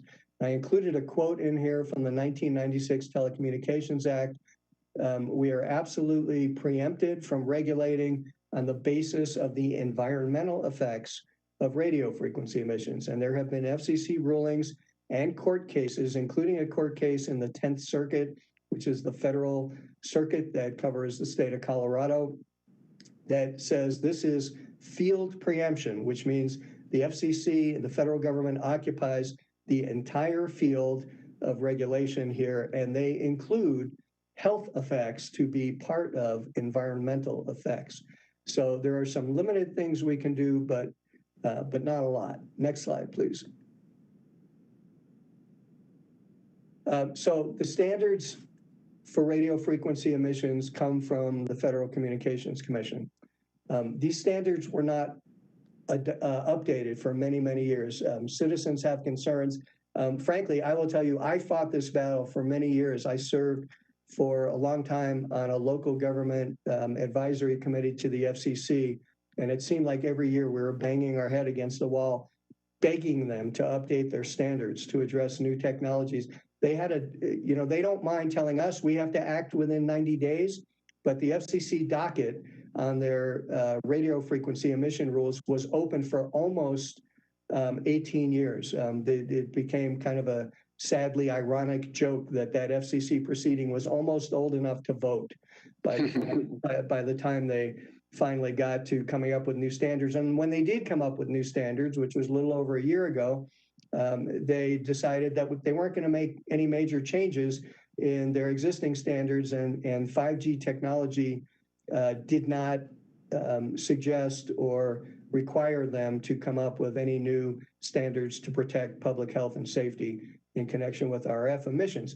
There are people who disagree with that and disagree with it very strongly. And there are people who will show you studies from around the world, scientific studies that say RF emissions, particularly from some of the 5G frequencies that are used, are more dangerous than what we have seen before and may cause damage.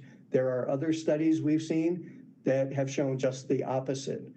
And I am certainly not a scientist. I am not an expert in this area, but I've done I've looked into it pretty extensively. I've spent a lot of time with engineering experts at CU, at the School of Engineering, who deal with radio frequency emissions, and the Colorado University School of Public Health, whose dean happens to be an epidemiologist who is an expert in this field.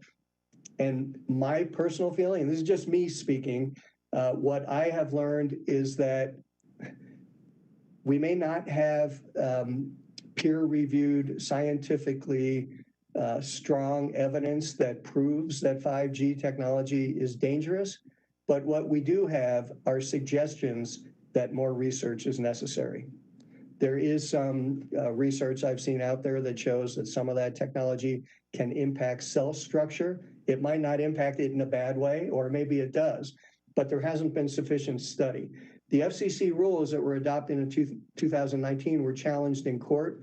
We're waiting for a decision on that. It's always impossible to read the tea leaves based on what happens during oral argument in a court case, but there's been a lot of press and lobbying by people who are opposed to 5G that the court was not very happy with the FCC based on the questions that they asked. And they may be right.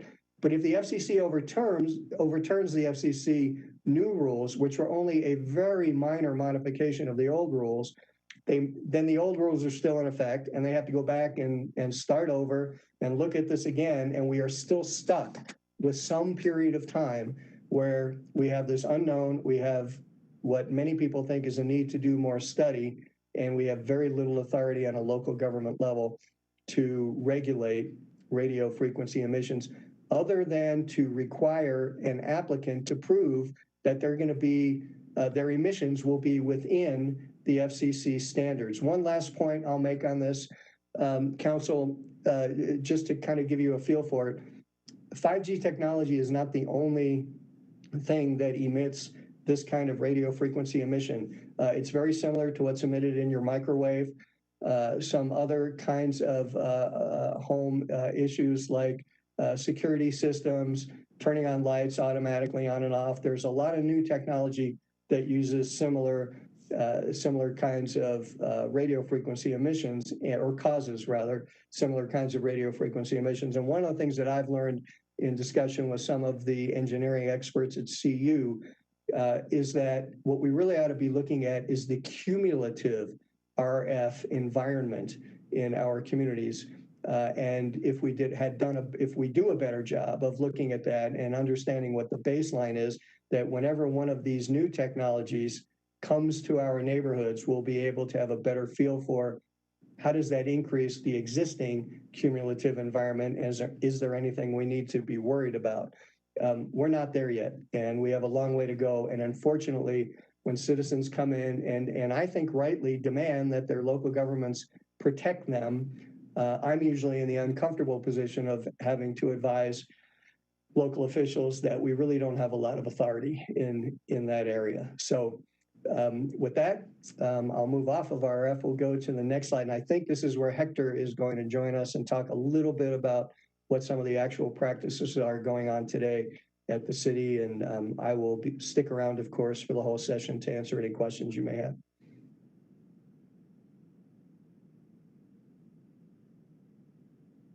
All right, I think I'm temporarily unmuted now. So my name is Hector Reynoso. I'm the manager of the Rural Property Services Division in the Public Works Department for the city of Aurora. The city goes about approving small cell facilities by first requiring the providers to execute a non-exclusive license agreement. The master license agreement grants authority for the providers to use the right-of-way. And in order to minimize pole clutter, the city requires providers to first look to attach to city-owned traffic signal poles. If the traffic signal pole is not eligible for attachment, then the provider is then required to look for other poles in the right-of-way. The most common ones are third-party poles, XL light poles. If for some reason that XL light pole is not eligible for attachment, then the provider is required to look at installing a new street light that is purchased by the provider and assigned to the city. The light itself is assigned to the city. The pole and the antenna are still the provider's responsibility to maintain and repair in case of an accident. And in cases where no other reasonable opportunity for attachment exists, the city allows placement of a provider's proprietary pole. And so our MLA grants a 15-year initial term, and it does require no interference with the city's traffic signal system, or the public safety radio system, or other city communication.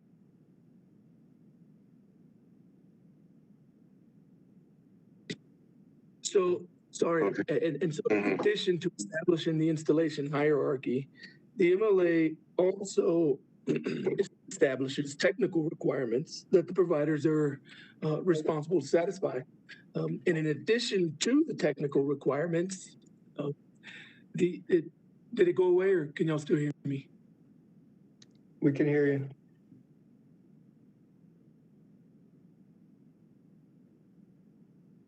Please proceed.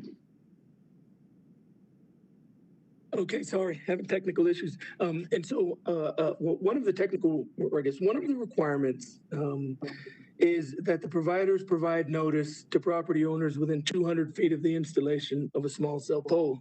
And so as providers execute the master license agreement, they submit applications to install small cell facilities. As part of that technical review of the application, we require the notice be sent to property owners within 200 feet of the installation. Upon satisfaction of all of the technical requirements, the provider's required to obtain a public improvement permit, and that comes along with a traffic control plan. The traffic control plan helps ensure the safety of the traveling public, as well as the workers that are installing the small cell facility within the right-of-way. Next slide, please, Cindy. And so currently we have about 93 pending applications. And since 2017, we have approved a total of approximately 223 small cell facilities within the right-of-way. 94 of them were to remove and replace existing infrastructure. So think swapping out a street light. 28 of them are standalone poles. You might also see some antennas that are known as strand mount antennas, and they hang off of the overhead electric distribution lines. We've approved about 94 of those locations, and you might have seen 2 brand new light poles near the Home Depot there on Mississippi and Black Hawk. Next slide, Cindy. So Ken, I'll turn it back over to you to speak further about how we're addressing citizen concerns there. Yeah, well, I know that staff is doing, they are trying that whenever we have small cell sites, we want to make sure that applicants notify property owners. Again, I know staff has heard a lot of concerns based upon radio frequency emissions, and they're trying to educate them with the limited scope of our legal authority. Staff tries to ensure that these poles, when they are sited, especially when they're adjacent to somebody's property, are sited in a way that, well, one, if there's vertical infrastructure available, we use that. And if we can keep it towards the side of the lot lines, as opposed to putting it right in the center of somebody's lot. And the first thing they see when they look outside their living room window, they tried to do that. And again, staff is often in a position where it provides this information in a way where they have to explain that we're limited in what we can do and what we can't do here because of what the state legislature has said and what the federal government has said. So next slide.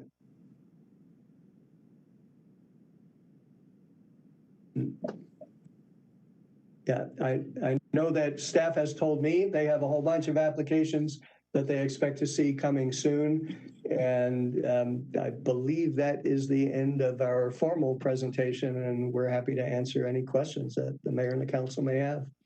Questions? Mayor? Mayor. Mayor Pro Tem. Thank you for the presentation. You mentioned that it must not block visibility in the right of way, and it has to be certain distance from the trees. And yet we have the shot clock of 90 days. And I know how long it takes for some other applications to get through our city, you know, permitting and planning and public works and so forth. So does staff physically go out and inspect where those are placed? Or is that left up to the wireless provider? Victor, do you want to talk about that with our staff and how we've tried to address that? Especially with the number of applications you have. Right. It's yeah, thank you, Mayor Pro Tem Bergen.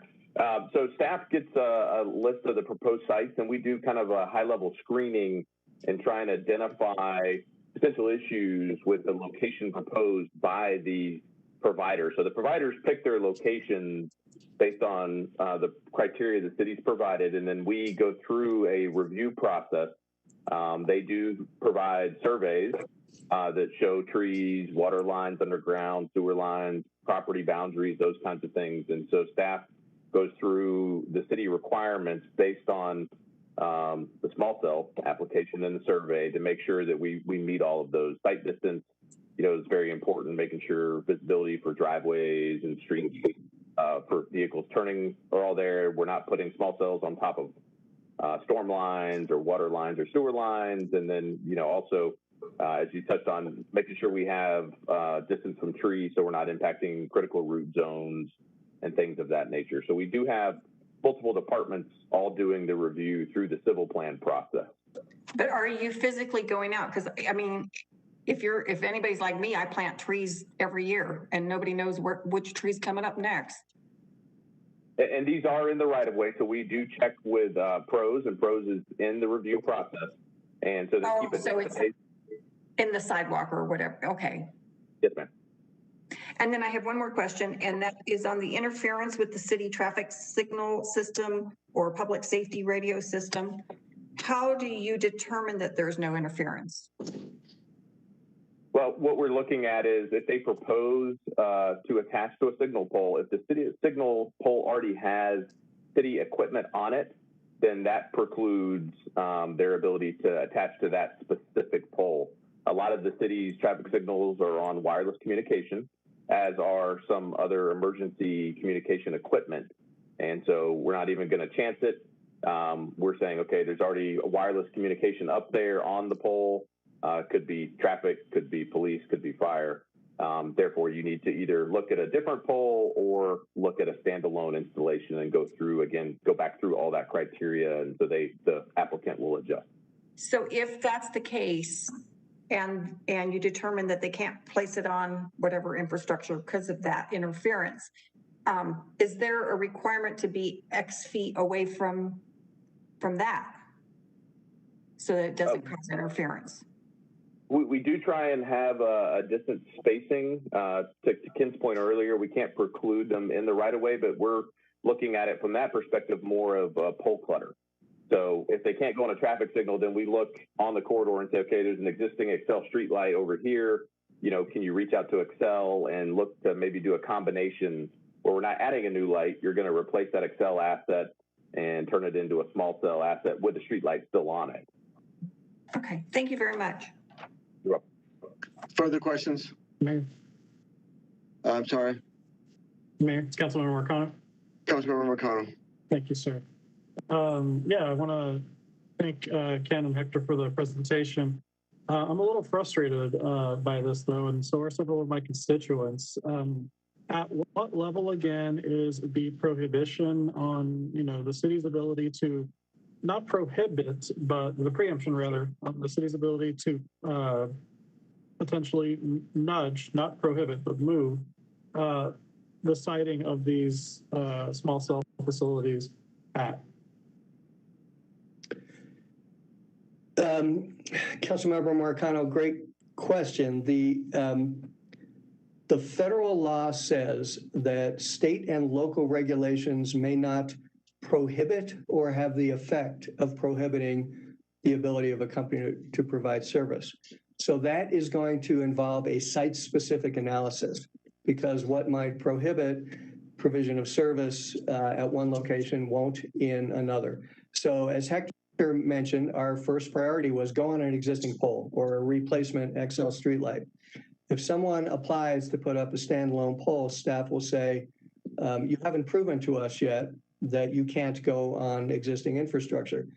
If the issue is the network won't work because where this existing infrastructure is too far away from where we want to put this pole, they need to submit their radio frequency engineering designs that demonstrate that. In those kind of cases, what I usually advise my local government clients, that's where the local government then hires its own radio frequency engineer to evaluate that information.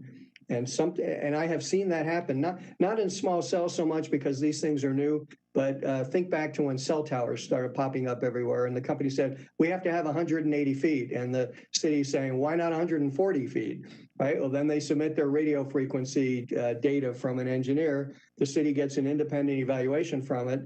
Sometimes the independent engineer might say, you know what, I think they can still make it work if they use that XL pole over here and another XL pole over here, and then they don't need this new pole in the middle. In which case, then staff would go back and say, you haven't convinced us, and we want you to look at these other alternatives. Occasionally, an independent evaluation would say, yeah, they're right. They don't have another option that is technically feasible. And at that point, if someone were to ask me my legal advice, would we be preempted if we tried to preclude that? I would say probably yes. Okay. Further questions? Councilmember McConnell. Thank you. So I guess for a more specific example, there is a site in my ward that is basically right outside of someone's window, as you mentioned. And there is, the potential for it to be moved about 60 feet north and, still be able to serve its purpose. And when I met with the company, they seemed very reluctant to do that. Not because they couldn't make the network work, but just because it would cost them more money to make the network work. So I feel like they have a little too much, I think, erring in their favor, where they're able to maximize their profit at the expense of our residents' quality of life. And the reason I'm asking, where is that really nested is because I feel like the city should, if it's at the state level, we should lobby our, delegation to the legislature to maybe come to some kind of compromise. And if it's at the federal level, I need to know, that I got to call Jason Crow about this, basically. So. Well, I think in response to your question, and I think I'm familiar with the objections to this site, but I am not familiar with the options that might be available 60 feet away. I will tell you that generally my position in the advice I've given local governments, again, from years ago when we were talking about cell towers, is if it's more expensive, that's not good enough. We're sorry. But you need to do your business. We are forced to let you do your business in our town, and we will let you do it.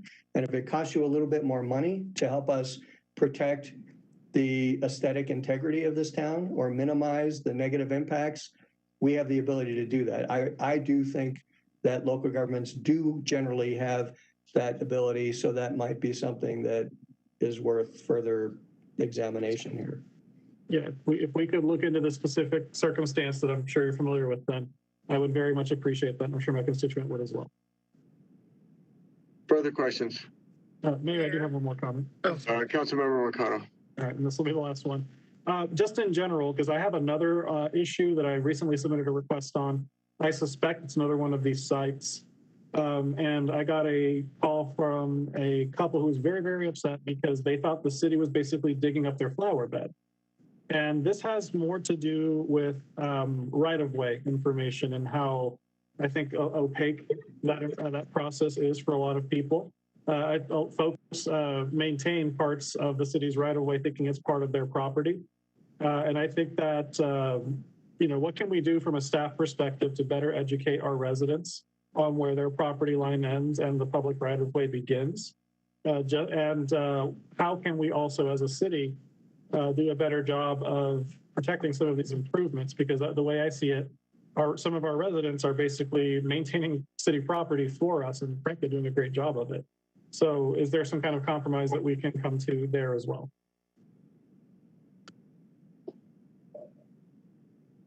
Sure. I know we can take a look at that, Councilmember Marcano. It's a really difficult situation. I know Hector and his team really do try to look at those items as closely as possible, but you're right. There are older areas in the city where folks have done improvements within the right of way. So we will add that to a checklist that we have, but we still have the issues with the regulations that we have to deal with under. I don't know, Ken, if you would want to add anything to that. No, I think you made a good point, Cindy. I mean, this really isn't a telecom or technology issue. I know from my experience in local government, from the years that I was a local elected official, people doing things in the right of way. It's great. We love it when they do it, but sometimes it's a rude awakening when they find out something has to happen in the right of way and it impacts what they've done there. So any way you can, that's a staff issue, and how do we get more information and education out? And I'm all in favor of it. Further questions? Mayor? Councilmember Coombs. So in terms of limiting impact to the city, 400 applications within a few weeks or months sounds like a lot to me. Is there anything that we can do to ask for consolidation of some sites where it might be possible? Is that within that scope of kind of providing alternative recommendations that we can do? So, and Hector and Victor are much more knowledgeable about this than I am. We have asked them to group their sites as much as possible. We were all very surprised probably about a month ago when they gave us indications that it could be in the hundreds coming in here in the next, I don't know, 2 to 6 months. That's a heavy lift. On the other side of that, we have reached out to one of our consultants, and they have staff that actually does small cells. So we're looking at that option to bring them on board to actually focus on these small sites and provide a bunch of support to city staff. Ken made the point earlier too, it's not only a public works issue, planning, right, needs to be in the loop. So we're working closely with planning and reaching out to this other consultant to see if they could support us. And Victor and Hector, Hector, I don't know if you want to add anything about that consolidation discussion we've had, and if it's been successful. Sometimes it has, sometimes it hasn't. Yeah, thanks, Cindy. So it depends on the type of installation that the provider is placing in the right of way. And so if they're attaching to existing infrastructure, a lot of times they can only attach one antenna at a time. For the most part, existing infrastructure is not structurally sound to support even one antenna.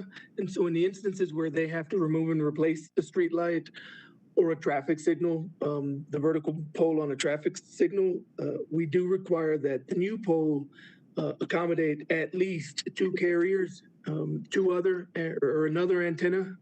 We understand the technology is moving towards being able to accommodate 3 antennas from 3 different carriers. And so once once we get to that point, we will certainly require the further consolidation. But for now, we try to make them install a minimum of two antennas for two different companies every time there's a new remove and replace or even a new pole. Yeah, and if I could just jump in there really quick, it is a practice to require co-location where you can do it. Sometimes if two companies use a frequency that would compete with each other, you can't put two of them in the same pole because they'll create interference. But where you can do it, just remember, whenever you add more, that means you need more height. So policy decisions have to be made. What's more important, keep this pole no higher than 35 feet because we're adjacent to a residential neighborhood, or be willing to go to 45 feet and get 2 or 3 carriers in here in order to avoid maybe having to put another pole up a half a block away.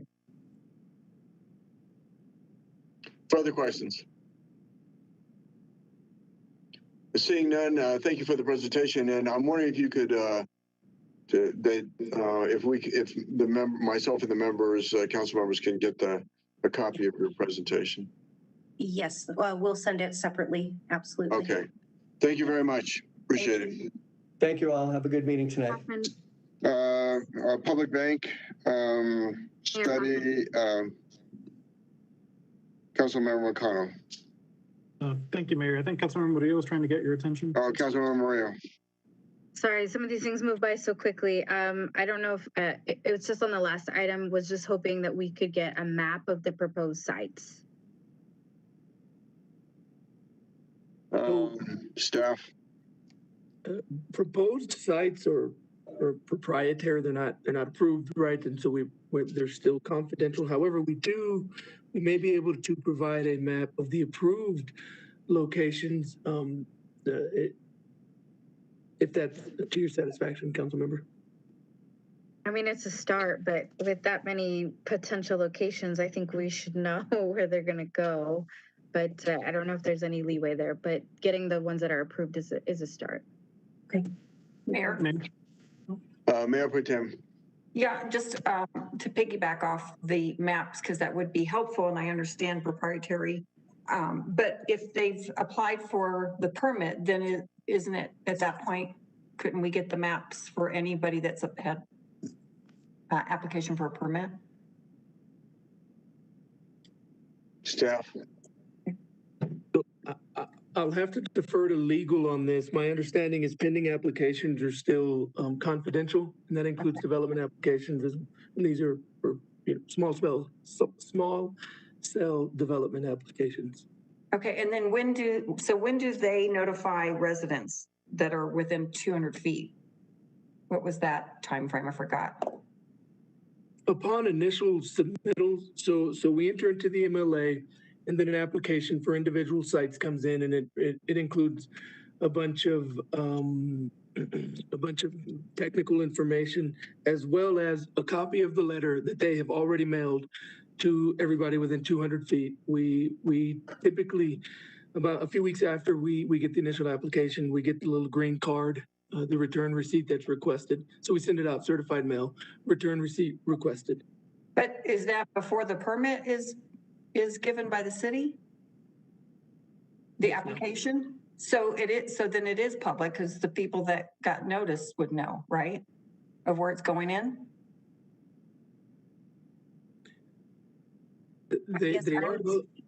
Go ahead, Hector. Sorry. They're notified that a small cell application is pending within 200 feet of their house, but the actual location is not shared because there is, as Victor alluded to, there's times where we do have to move it. Maybe there's other infrastructure in the way, or it's too close to another one that just recently was installed. Okay, thank you. Further questions? Okay. I'm sorry. Councilmember McConnell. Councilmember McConnell. Thanks, sir. Yeah, and Hector, I just want to re-up the ask, if it's possible, if we could get this information on our GIS as a layer as well. I think that'd be really helpful for folks who are curious to see where these are popping up. Absolutely. I'll work with legal and Cindy and Victor, and we'll share as much as we're able to. Thank you. Further questions? Seeing none, thank you for the presentation. Item number 5B, Public Bank, Councilmember McConnell. All right, thank you, Mayor. And this is a topic that I'm very excited to talk about. However, I'm not actually going to be going through the presentation that we submitted in the backup. In fact, I'm actually going to be pulling this. Earlier today, about an hour before our meeting started, I received an update from some of the folks we've been working on this issue with over the last year. An attorney who is actually working on a public bank in Massachusetts currently had a chance to take a look at the Colorado revised statutes and how it might intersect with a municipality doing this. And they identified a couple of hurdles. So I don't want to move forward a proposal where someone's going to basically give us these same answers that we got for free today. So I think we need to actually address these hurdles first. Now, there is another approach that I think we can do to answer some Aurora specific questions, but I will come back with that separately. But first, I need to know where we're at with this new information that I got. And then I'll bring something back to study once we're ready to move on there. But I want to thank everybody who called and wrote in support of getting a study chartered. Again, I just don't feel like with the new information that we have that there's any purpose to moving forward since we already got, frankly, some of the information we were hoping to get for free. So I'll be bringing it back with a revised scope after we know where we're at. So thank you, and we get some time back in our evening. 7A, proposal for Statue of Peace Memorial. Brooke Bell, Director of Parks, Recreation, and Open Space. Thank you. And I'm sorry, I lost something here. Just a minute, please. Okay, here it is. So good evening, Mayor and City Council. The city received a proposal from Mr. Daniel O. and his foundation for a memorial entitled Statue of Peace to be located in the Aurora Municipal Center. The Statue of Peace Memorial brings awareness to the victims of sexual slavery, known as comfort women, by the Japanese military during World War II. The original Statue of Peace was erected in Seoul, South Korea in 2012 to urge the Japanese government to approve upon past apologies and reparation for the victims. The city policy for memorials on city-owned property establishes consistency for processing of requests and proposals for memorials on city-owned property. The City Council has the sole authority to approve or deny requests for memorials on city property. A 2/3 supermajority vote of support by City Council is required to move forward the memorial request. The mayor does not participate in the vote. If City Council approves moving forward with the Statue of Peace Memorial, the applicant will prepare and submit documentation of funding, memorial design, site design, and a maintenance plan and agreement. This information will come to the City Council for further consideration and approval in the future. If City Council does not approve moving forward with the Statue of Peace Memorial, no further action is required on this request. Mr. O is in attendance to speak on behalf of the Statue Memorial concept. Following Mr. O's presentation and with your approval, I'd like to offer closing comments. Mr. O, are you available?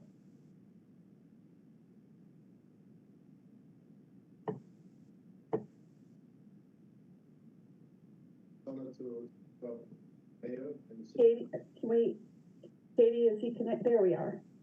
He's on. I just think we're having a little difficulty hearing you, Daniel. So I don't know if you want to move the speaker closer to you or if you can speak up a little bit. Thank you. Actually, I had a catch cold and my voice has been changed. And thank you for patience. And this honor to speak of the City Council and Mayor regarding the status of peace in the city of Aurora. And I'm actually chairman of Sonyo Sang Foundations by the city attorney. We provide all the documents to just of the city councils. Due to my voice catch code a little bit change, and then I'll hand out to Sarah Shin, and she can a little bit explain to what's going on about the piece of status, and then I will be follow up Q&A questions. Evening. I don't know. If I need to be louder, please let me. So this proposal for this statute is sort of bring awareness, like fellow mentioned, to comfort women. World War II, many as young as 12 years old were taken forcibly or outright off the streets. Their families and set slaves to the Japanese soldiers at that. It was not only just women from Korea, but many women from China, Thailand, Vietnam, the Philippines, even some European women. Should I speak louder, or is it still difficult to hear? You might want to speak a little bit louder. I think you're cutting out, and it might not be able to pick up your voice right now. Okay, I can try and get.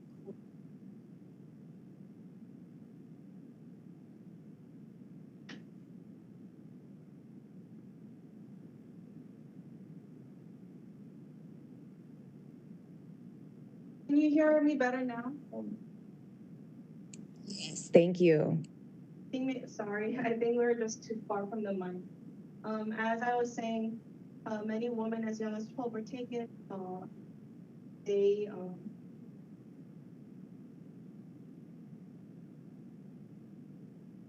But yes, so it was not only just women from Korea, but many women from many different nations like China, Thailand, Vietnam, the Philippines, even European women from the Dutch Indies, the Netherlands, and Australia.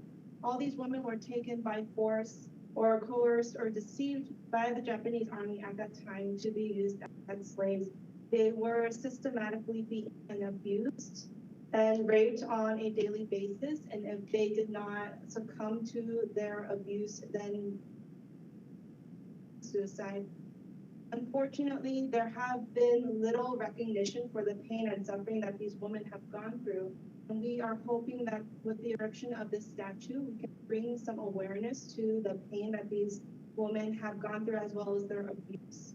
And hopefully inspire peace for future generations, as well as educate them to be more conscientious of these sorts of war crimes that happen during wartime towards women, these sorts of human rights violations toward women.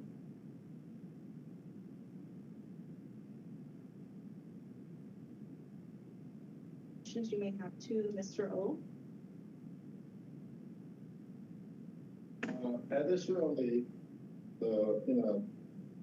Japan, the symbol of the Japanese conflict about state of peace is not misunderstanding.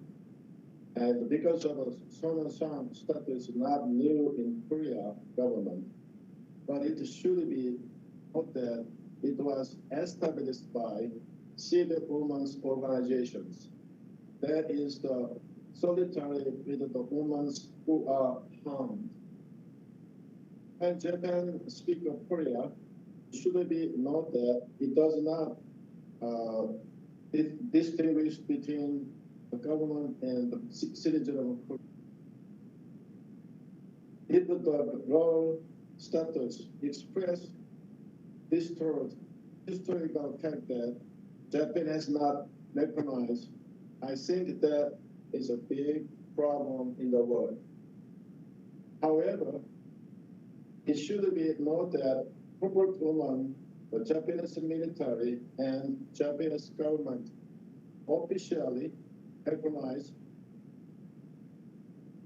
1993 of UN Human Rights Commissions. The historical corporate woman of the Japanese military has already been verified by international organizations and the governments, including United Nations Human Rights Commission, the United States Council in 2007, the European Parliament, and the Netherlands since 1912. On December 28, 2015, the Korean and the Japanese foreign minister absolutely announced that final and irreversibility agreement between Korea and Japan, which had been sharing just over 30 years, and that international community should not address the issue. It already has been confirmed by the international community that the U.S.-Japan deal is the scant attempt that lack of a victim of focus, and the courage of a victim have once again reject the Japanese government's compensations rather than genuine reparations. However, Japanese government is currently parsing civic groups around the world from installations titled Peace as World of Art. This is the example of an encouragement of a freedom of expressed art. Japanese government has complained that women has been harmed to admit it, when if they have been apologetic or restorations.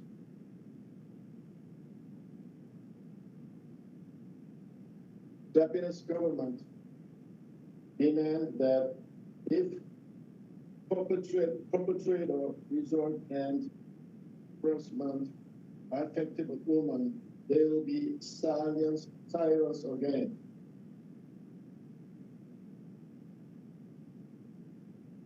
But this is committed by state should be not be covered up. It must be remembered and educated, but Japanese government is not trying to stop it, hide it.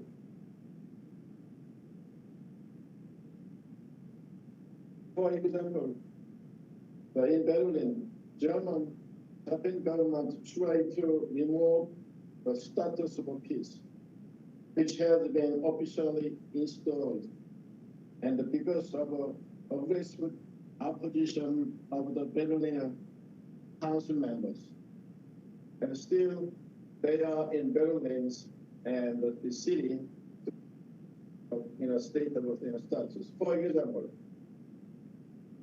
other items, the German was defeated, and U.S. ally, and also European ally. World War II.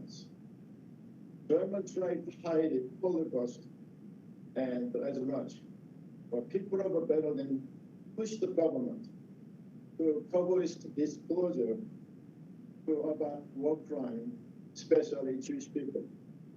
So government officially disclosure published their textbook, and still they are educated, and also they apologized, Jewish people. Japan is different. Japan was defeated by only U.S. Army, Asian Pacific country.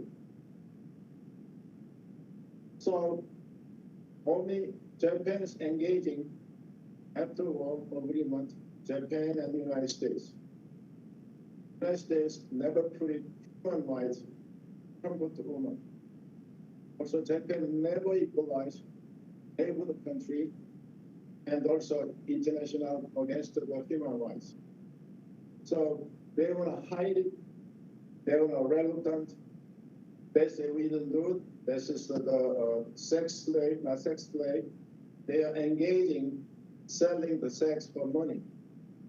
We think that 14 years ago, 12 years ago, they want to sell their body for sex, the opportunity as a business. We feel that especially that's international human rights and also against in the world war crime. Now we speak of, we're not looking for against Japan, we're not looking for Japanese people, we are looking for war crime only. So we want to express observations, not anymore. This kind of thing about war crime, especially women's, human rights, human dignity. So if we hide it, and behind world history, I believe that we are with responsibility to next generations. So again, we're not against the Japan, we're not against the Japanese government. Share, we work together, and personally, my brother knows Japanese too in Hawaii. And we Japanese people, when you and I know, Japan try to hide it, not to apologize victim of a woman, and also they're educated in Japanese, second generation of this school. When Korean government, Japan government agreed, two things. Number one, Japanese will tell women, Japanese people. Secondly, they will publish school textbook history and convert them.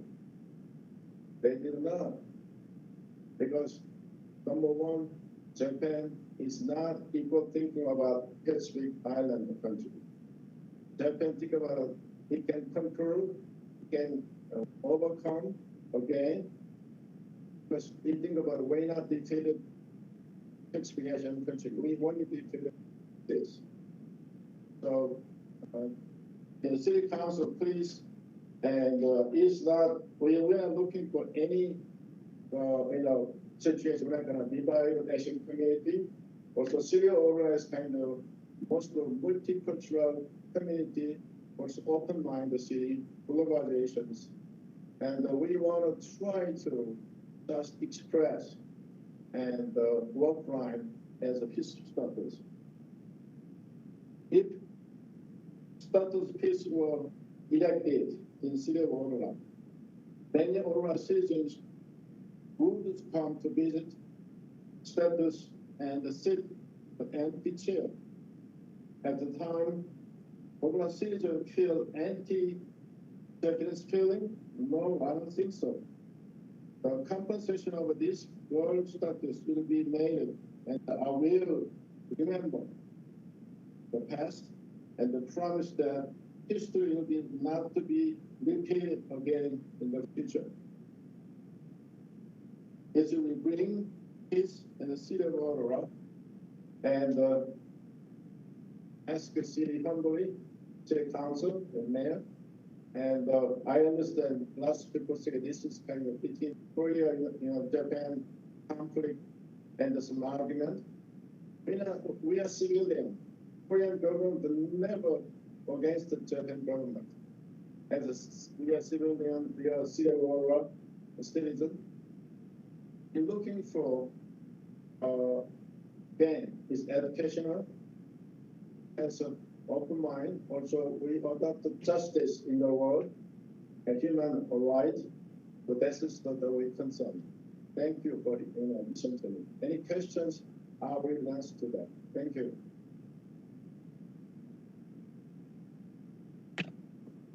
Thank you, Mr. Daniel, for your presentation. Are there questions of the applicants?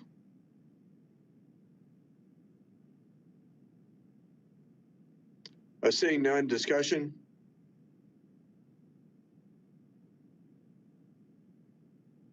Seeing none, I'm going to call the roll then. Councilmember Lawson? Object. Councilmember Hiltz? No. Councilmember Gruber? No. Councilmember Gardner? No. Councilmember Murillo, No. Councilmember Johnston,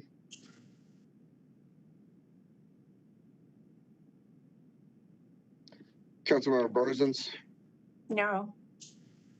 Councilmember Marcano, No. Councilmember Coombs, No. Councilmember, Mayor Pro Tem Bergen. No. Okay. Mayor does not have a vote on this particular question, but let me just say this, that there is no question that an extraordinary atrocity occurred during the Second World War against those women that were abducted and forced to serve soldiers of Japan. And so it is a terrible legacy that the Korean people deal with, and clearly the Japanese people must deal with. But the question before us was whether or not to allow or to go forward with the process of having a statue on public grounds. That does not exclude the applicants from placing a statue on private grounds, just merely not in a public space, such as a park. With that, the issue is will not move forward. Mayor? Mayor Pro Tem. It's Councilmember Murillo. Oh, Councilmember Murillo. Thank you. Sorry. You know, I just wanted the public to know that though we didn't have any discussion today, I know that there have been several conversations with different community leaders, with Mr. O, Mr. Daniel O, and differing perspectives on, you know, why this would or would not be appropriate on public properties. I wanted to also just acknowledge that I do, you know, there's no denying kind of the tragedy that occurred here, and just wanted to offer some other, you know, an invitation to continue the conversation. I, you know, obviously I don't agree that this should be on city property, a public property. But I do think that we, you know, I would support your endeavor to continue to help educate folks on what happened. Recently, I was able to get council to pass some monies around supporting our Asian American and Pacific Islander community around safety alarm kits and self-defense classes. Kind of a third prong in that conversation was to expand education in Aurora Public Schools around Asian American history. And I would be willing, and I've been helping support those ongoing conversations. And I think something to explore, and I would certainly support, and I know some of the stakeholders, part of those conversations would support including, you know, in the conversation around comfort women to be added to those conversations. So, you know, I can't guarantee what that will look like at the end, but be willing to include that with Aurora Public Schools to help start educating our youth here around the travesty that happened in the past around, you know, our Asian American history. So, Mr. O, you know, I thank you for bringing this up. Though we don't agree, I didn't want to just end the conversation without sharing that there has been, you know, some robust conversations back on the back end, and wanted to offer that as a potential way to move forward in this conversation. Thank you, Bishop. Before closing, Mayor, I got one question. I'm sorry, I can't hear anything you're saying. I'm so sorry. Perhaps we can follow up via email or phone call after this. Now, the people closing, I want some suggestions. Maybe you cannot hear you. Mayor, we can't hear. Okay, yeah, I'm sorry about that. So number one, I understand in looking for public property and for, you know, private property, we have to ask the city council. That's just I can set up any place. So number one, I think what I like this way. We're looking for maybe one of a pub or city public property, we make some Asian garden. So Asian garden, and then can tell any international memorial, each country, whatever they have, we can put them on. Can you hear me? Huh? Oh. Hello? Hello? Can you hear? Hello? I can hear. Yes. Oh, perfect, perfect. Yeah, I appreciate it. But people clothing, I don't have any objections because, you hand the city council. But I believe that if you're not interested in public property, I like suggest the city council and mayor. And we're looking for some Asian garden, any park, and we can put it international, the memorial status, we can put them in the future. This is one of the big symbolic, globalizations, and the city of Aurora also is standing honor international, justice, whatever human rights were famous. That's the one. Number two, if we're looking for another city of building, the front of the city building library, it's possible we can put it the city of Aurora park area. Still, there is, the city of Aurora public property, but I like. Go ahead. Point of order. Yeah, that's my suggestion. And I got two. Forward. Muted. Mr. O, the proposal they put forward, unfortunately, is been defeated. It is not moving forward. You can put forward another proposal that might be different, but that will have to go. That will be decided in another council meeting, and it will not be decided tonight. Mr. O, thank you very much for your testimony. I really appreciate it. Policy committee meeting minutes, item 9A. Transportation, Airport, and Public Works meeting minutes from March 25th, 2021. Katie, do we adopt the minutes here, or how does it? These are just for your reference. So we had an item under study session for policy committee minutes, and these were requested to be put on here for council to reference if they would like to review them. But we don't need a vote on them. Okay. Are there any comments on item number 9A? Oh, Councilmember Gruber. Negative 9A.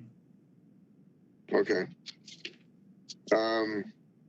Well, then there is no further business for the council on the agenda. Councilmember Gruber. We missed miscellaneous, and actually this wasn't on the agenda, but I think it needs to be discussed. Councilmember Johnston and I serve on the Aerotropolis Regional Transportation Authority. With her departure, and I would like to discuss having either tonight or put it on an agenda fairly soon, a replacement.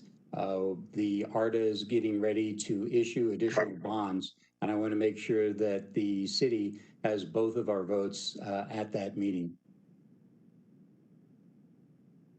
I'm sorry, when is that meeting again? We haven't set it yet. It'll be coming. Okay. If there are any council members that are interested, please reach out to me and let me know. Is there somebody that has stepped forward already?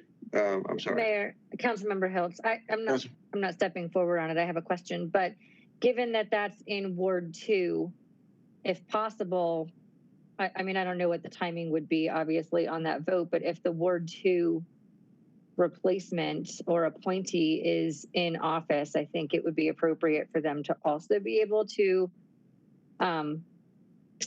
represent. But obviously, if the vote comes before that, we could have maybe a temporary replacement, but just want to put that out there since it would be in Ward 2, or it is in Ward 2. Mayor. Okay. Mayor. Councilmember Johnson. Thank you, Mayor. Yeah, I just wanted to bring up the time commitment for folks to consider, and also we, as many of you know, we have county representation, city representation, district representation, and the county course, they're privileged enough to work full-time and get paid very well, have 2 alternates. So if one of them can't be on it, then someone steps in. We haven't had an alternate system. So I think moving forward with the, the person who's doing the vacancy and then an alternate, maybe someone in between. They do meet at 11 a.m. It's virtual. There's backup to read. It's, what would you say, Councilmember Gruber, twice a month now? It's been, and it may jump up as a result of the bond issue, but it's been started every week and now it's twice a month. And like I said, it may jump up. After the bonds are issued, it'll probably go back to once a month. And I'd have to say it is really important because Council Member Gruber and I have been united on all of those issues, and that's not with everyone necessarily on ARTA. City has some different perspectives than our county folks. So just something if I could make a suggestion, maybe I would recommend that given Councilmember Gardner's background in finance, that we vote to, and I don't think this isn't, it's a study session type issue, but we vote to put Councilmember Gardner as the alternate tonight. And then we can have a further discussion at some point in the future to bring in another permanent member. Let me ask City Attorney a question. Can we go ahead and make that decision during a study session about if assuming Council Member Gardner was willing to be the alternate? Can we make that decision in study session, or does that have to be a regular meeting? You would have to ratify that at a regular meeting. You can make the decision and put forward an item at the regular meeting to make it. So, Councilmember Gardner, is this something you could do? Yeah, I've discussed it with both council members Johnson and Gruber, and it was something I'd be interested in. Let me, so we will have to affirm this in the regular meeting, but is there any objection to having Councilmember Gardner be the alternate to where when the Council Member Johnston's seat was vacated, he would then fill in for that position? Is there objection? Seeing none, then we'll go forward and then affirm that in the regular meeting. Councilmember Gardner. Thank you. Seeing no other business before the council on the agenda, the meeting is adjourned.